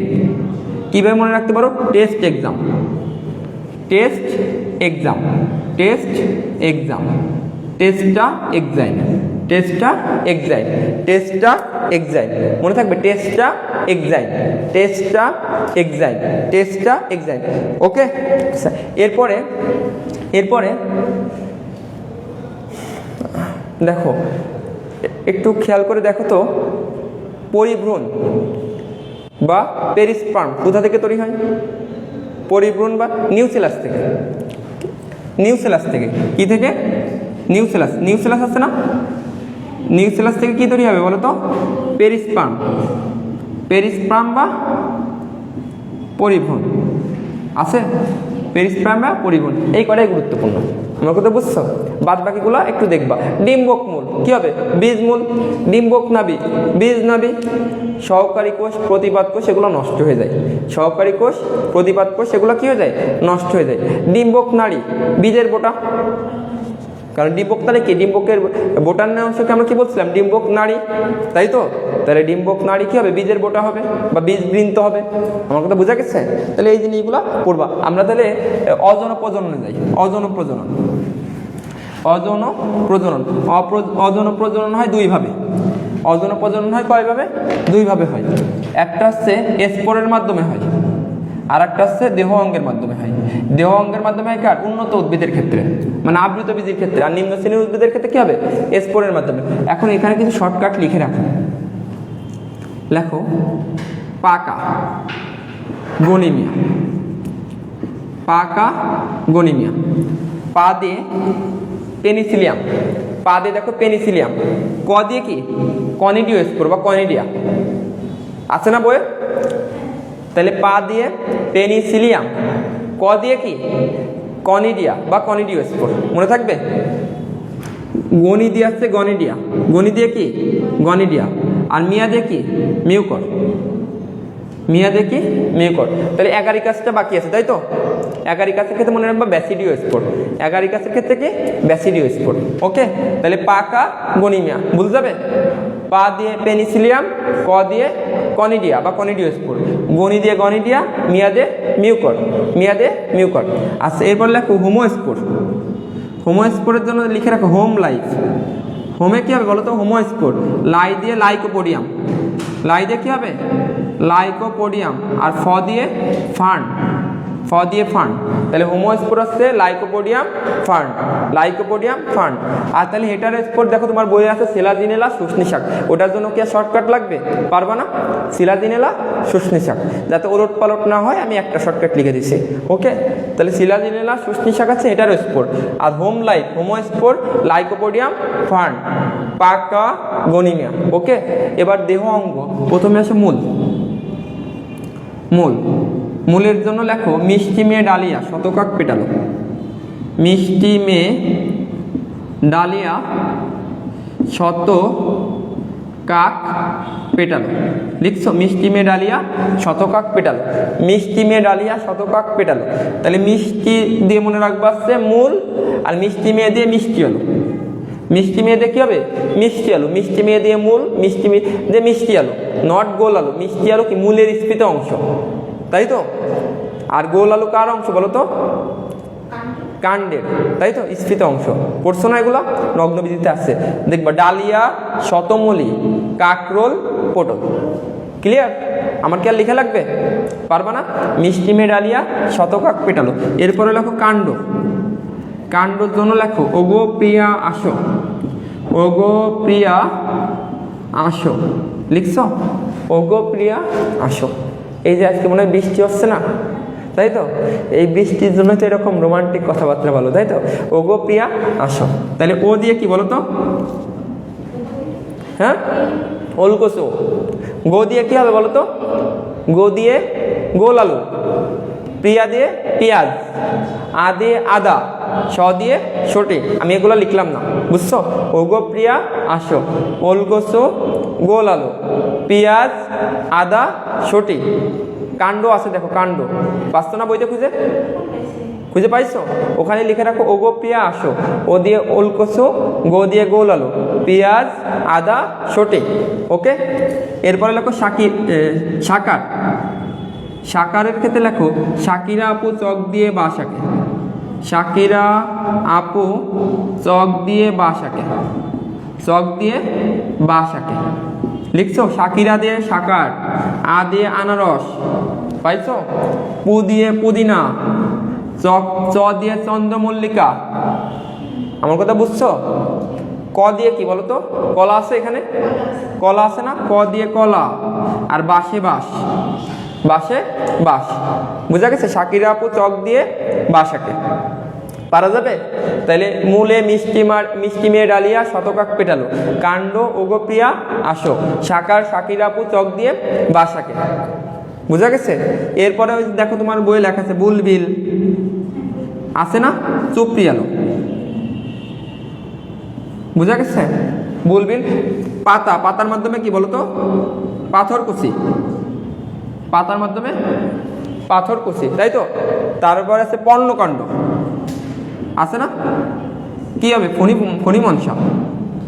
পর্ণকাণ্ড ফণিমনসা আছে না? তাহলে এই যে দু একটা যেগুলো সিঙ্গেল সিঙ্গেল আছে, পারবা না নিজে পড়তে? আমি যেগুলো বড় বড় শর্টকাট লিখে দিছি, ঠিক আছে? আচ্ছা, এখন আমরা চলে যাই অপুংজনি বা পার্থেনোজেনেসিস। অপুংজনি বা পার্থেনোজেনেসিসে আসি, খেয়াল করুন। অপুংজনি বা পার্থেনোজেনেসিস, এই টপিকসটা একটু বোঝানোর দরকার আছে, এই জন্য আমি এই টপিকসে চলে আসলাম। অপুংজনি বা পার্থেনোজেনেসিস, খেয়াল করো। অপুং মানে কি? অ মানে না, পুং মানে পুরুষ, পুরুষ নাই, পুরুষ ছাড়া। বোঝা গেছে? মানে নিষেক ছাড়া কি হবে বলো তো? ডিম্বাণু থেকে কি তৈরি হবে? ভ্রূণ সৃষ্টি হবে। সেটাকে আমরা কি বলতেছি? অপুংজনি। নিষেক ছাড়া ডিম্বাণু থেকে ভ্রূণ সৃষ্টিকে আমরা কি বলবো? অপুংজনি। আমার কথা বুঝছো? নিষেক ছাড়া ডিম্বাণু থেকে ভ্রূণ সৃষ্টিকে আমরা বলবো অপুংজনি বা পার্থেনোজেনেসিস। এর উদাহরণ দেখবা। আচ্ছা, এর উদাহরণ, এটাকে আবার দুই ভাগে ভাগ করা হয়, বুঝছো? দেখো, অনিষিক্ত ডিম্বাণু থেকে কি তৈরি হয় জানো? ওই যে মৌমাছি আছে, কর্মী মৌমাছি, মনে আছে? তোমাদের বইয়ে আছে মেবি, জুওলজি 12 নম্বর চ্যাপ্টারে মৌমাছি আছে না? অনিষিক্ত ডিম্বাণু থেকে কর্মী মৌমাছি তৈরি হয়, দেখবা। তাহলে এই যে অপুংজনি বা পার্থেনোজেনেসিসের উদাহরণের মধ্যে লিখে রাখো মৌমাছি, বলতা। আমার কথা বুঝছো? মৌমাছি, বলতা। ক্লিয়ার সাথে এরকম? হ্যাঁ, প্রাণী এখন ওই কানেক্টেড আছে দেখে আমি বলে দিলাম, বুঝছো? অনিষিক্ত ডিম্বাণু থেকে কর্মী মৌমাছি তৈরি হয়, মৌমাছি বলতা। ঠিক আছে এতটুকু? আচ্ছা, এই যে অপুংজনি বা পার্থেনোজেনেসিস, সেটা দুই প্রকার, একটা ডিপ্লয়েড আর একটা হ্যাপ্লয়েড। হ্যাপ্লয়েড, ডিপ্লয়েডের জন্য তুমি পাশে ডিপিটি লিখে রাখতে পারো। ডিপিটি দেখো, ডি দিয়ে ডিপ্লয়েড, পিটি দিয়ে উদাহরণ আছে দেখো বইয়ে, আছে না? মুখস্থ করা লাগবে না। আর হ্যাপ্লয়েডের জন্য তুমি লিখে রাখো হস, এইচ হ্যাপ্লয়েড, ও দিয়ে এসে আছে, অর্কিস ম্যাকুলাটা, সোলানাম নিগ্রাম, আছে না? আছে না? বুঝছো? আচ্ছা, এরপরে লেখো হরমোন প্রয়োগে বীজহীন ফল। হরমোন প্রয়োগে বীজহীন ফল। হরমোন প্রয়োগে বীজহীন ফল, এটাকে আমরা কি বলি বলতো? হরমোন প্রয়োগে বীজহীন ফল তৈরি প্রক্রিয়াকে আমরা বলবো হচ্ছে পার্থেনোকার্পি। পার্থেনোকার্পি। হরমোন প্রয়োগে বীজহীন ফল তৈরিকে আমরা কি বলবো? পার্থেনোকার্পি। এর উদাহরণ হচ্ছে লেবু, কমলা লেবু। লেবুতে যদি বীজ না থাকে খুব ভালো হবে না? আচ্ছা, তাহলে হরমোন প্রয়োগে বীজহীন ফলকে আমরা কি বলবো? পার্থেনোকার্পি। পাইছো খুঁজে? বোল্ড লাইনে লেখা আছে দেখো, হরমোন প্রয়োগে বীজহীন ফল তৈরিকে আমরা কি বলবো? পার্থেনোকার্পি। উদাহরণ কি? লেবু, কমলা লেবু। হরমোন প্রয়োগে বীজহীন ফলকে আমরা কি বলবো? পার্থেনোকার্পি। সেটাকে উদাহরণ কি? লেবু, কমলা লেবু। আচ্ছা, ডিম্বাণু থেকে তো ভ্রূণ সৃষ্টি হলো, তাইলে শুক্রাণু থেকেও কি ভ্রূণ সৃষ্টি হতে পারে না? নিষেক ছাড়া? শুক্রাণু থেকেও নিষেক ছাড়া ভ্রূণ সৃষ্টি হতে পারে, সেটাকে আমরা কি বলি বলতো?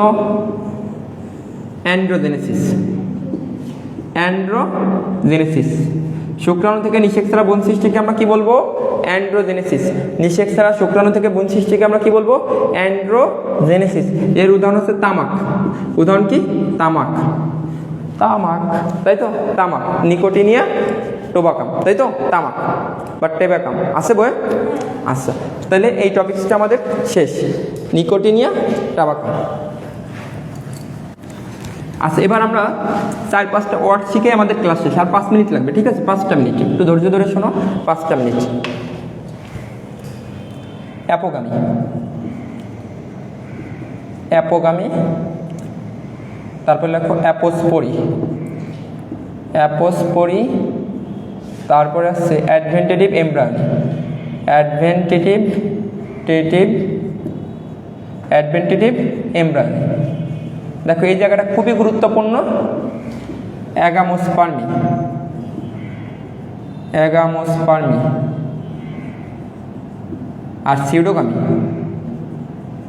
সিউডোগামী। অ্যাপোগামী, অ্যাপোস্পোরি, অ্যাডভেন্টেটিভ এমব্রায়োনি, অ্যাগামোস্পার্মি, সিউডোগামী। খুব বইয়ে আছে। হ্যাঁ, এই জায়গাটা খুবই গুরুত্বপূর্ণ, একটু বোঝার জিনিস আছে। বাকিগুলো দাগানো লাইন করলে তুমি পারবা, আমার কথা বোঝা গেছে?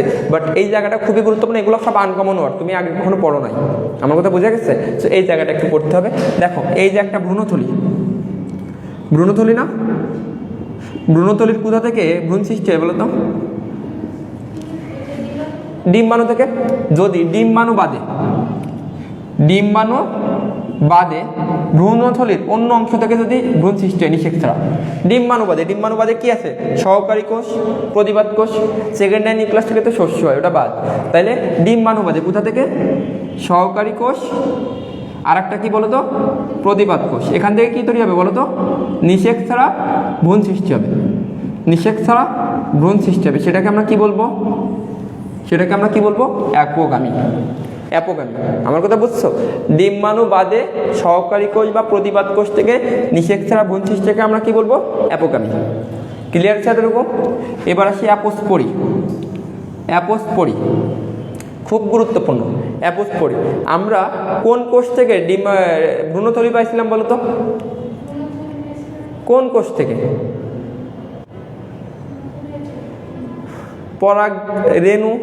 পরাগরেণু থেকে আমরা স্ত্রীরেণু থেকে আমরা ভ্রূণথলি পাইছিলাম। স্ত্রীরেণু কোথা থেকে তৈরি হয়েছিল? আর্কিস্পোরিয়াল কোষ থেকে।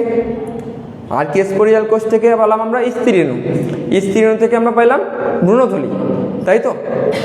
এখন দেখো, অ্যাপোস্পোরিতে আর্কিস্পোরিয়াল কোষ বাদে, আমার কথা বুঝছো? ডিম্বকের অন্য দেহকোষ, আর্কিস্পোরিয়াল বাদে ডিম্বকের অন্য কোনো দেহকোষের মধ্যে কি আছে? ডিম্বক ত্বক আছে, নিউসেলাস আছে না? আর্কিস্পোরিয়াল কোষ বাদে ডিম্বকের মধ্যে তো যে কোষটা কি আকারে বড় ছিল গনোসাইটে, সেটাকে আমরা বলছিলাম আর্কিস্পোরিয়াল কোষ। আর্কিস্পোরিয়াল কোষ বাদে ডিম্বক ত্বক, নিউসেলাস, এগুলো যদি ভ্রূণথলি গঠন করে, কি গঠন করে? ভ্রূণথলি গঠন করে, তাই তো? আচ্ছা, আর্কিস্পোরিয়াল কোষ, নিউসেলাস, এরা ডিপ্লয়েড। তাহলে এদের থেকে যে ভ্রূণথলি গঠিত হবে, এরাও ডিপ্লয়েড হবে। কারণ আর্কিস্পোরিয়াল কোষে থেকে আমরা যে প্রাথমিক জনন কোষ, পরাগ, স্ত্রীরেণু, মাতৃকোষে মিওসিস হয়েছে, ভ্রূণথলি গঠিত হয়েছিল, তাই তো? বাট এখানে তো কোনো মিওসিস হচ্ছে না, ডিম্বক ত্বক থেকে ভ্রূণথলি গঠিত হচ্ছে ডিরেক্টলি। তাহলে এই যে ভ্রূণথলি, এটাও কি ডিপ্লয়েড হবে না? এই ডিপ্লয়েড ভ্রূণথলির যে ডিম্বাণু, সেটাও কি হবে? তোমার ডিপ্লয়েড ডিম্বাণু হবে, তাই তো? এই ডিপ্লয়েড ডিম্বাণুর যদি নিষেক ছাড়া ভ্রূণ সৃষ্টি করে, নিষেক ছাড়া ভ্রূণ সৃষ্টি করে, সেটাকে আমরা কি বলবো? অ্যাপোস্পোরি। তুমি বেশি কিছু মনে রাখা লাগবে না, এমসিকিউ জন্য মনে রাখবা ডিম্বকতক বা নিউক্লিয়াস থেকে ভ্রূণথলি গঠন হচ্ছে, এতটুকু মাথা রাখলে মনে রাখবা সেটা কি? অ্যাপোস্পোরি। অ্যাডভেন্টেটিভ এমব্রায়োনি, অ্যাডভান্স মানে কি? তুমি একটা জায়গায় গেছো, তুমি কাজটা তাড়াতাড়ি করবা, এখন কি তুমি সিরিয়ালি দাঁড়াবা? মাঝখানে ধাপ অতিক্রম করবা, সরাসরি কাজটা করবা না? এ কি করবে? অ্যাডভেন্টেটিভ এমব্রায়োনির ক্ষেত্রে ভ্রূণথলি গঠন করবে না, সরাসরি ডিম্বকতক বা নিউক্লিয়াস থেকে নিষেক ছাড়া ভ্রূণ সৃষ্টি হবে। বুঝছো? মাঝখানে ধাপ মেনটেন করবে না। ডিম্বকতক বা নিউক্লিয়াস ভ্রূণথলি গঠন ছাড়াই নিষেক ছাড়া ভ্রূণ সৃষ্টি করাকে আমরা কি বলবো? অ্যাডভেন্টেটিভ এমব্রায়োনি। ক্লিয়ার হচ্ছে এতটুকু? আর অ্যাগামোস্পার্মি মানে হচ্ছে ওই যে আমরা অপুংজনী বা পার্থেনোজেনেসিস, অ্যাপোগামি, অ্যাপোস্পোরি, অ্যাডভেন্টেটিভ এমব্রায়োনি সবগুলোকে একত্রে বলা হয় অ্যাগামোস্পার্মি। আগামাথা সব অ্যাগামোস্পার্মি, এই যে আগামাথা সব, বুঝছো? সবগুলোকে বা সামগ্রিকভাবে আমরা কি বলবো? অ্যাগামোস্পার্মি। আচ্ছা দেখো, এখানে সব নিষেক ছাড়া ভ্রূণ সৃষ্টি হচ্ছে, নিষেক ছাড়া যদি ভ্রূণ সৃষ্টি হয় তাহলে কি পরাগায়ন লাগবে? পরাগায়ন লাগবে না। কিন্তু যদি অ্যাগামোস্পার্মির জন্য যদি পরাগায়ন লাগে, অ্যাগামোস্পার্মির জন্য যদি পরাগায়ন লাগে তাকে আমরা কি বলি? এটা একটা মিথ্যা কথা না? সিউডো মানে কি? মিথ্যা কথা। তাহলে অ্যাগামোস্পার্মির জন্য যদি পরাগায়ন লাগে তাকে আমরা বলবো সিউডোগামি। বুঝছো? পরাগায়ন কেন লাগে জানো? শ্বাসতরির জন্য। কেন লাগে? শ্বাসতরির জন্য। দেখো বই লেখা আছে পরাগায়ন কেন দরকার? শ্বাস আছে না? শ্বাসতরির জন্য পরাগায়ন লাগে। ওকে, আশা করি সবাই আমার ক্লাসটা বুঝতে পারছো। যদি কারো কোথাও কোনো সমস্যা থাকে আমাদেরকে জানালেই হবে, ঠিক আছে? আপু বুঝতে পারছো সব কিছু? ওকে, যদি কারোর এরপরে কোথাও সমস্যা থাকে জানাও। আশা করি সবাই আমার ক্লাসটা খুব সুন্দরভাবে সহজভাবে বুঝতে পারছো। আমার যথেষ্ট চেষ্টা ছিল তোমাদেরকে বোঝানোর। ওকে, ধন্যবাদ সবাইকে। আসসালামু আলাইকুম।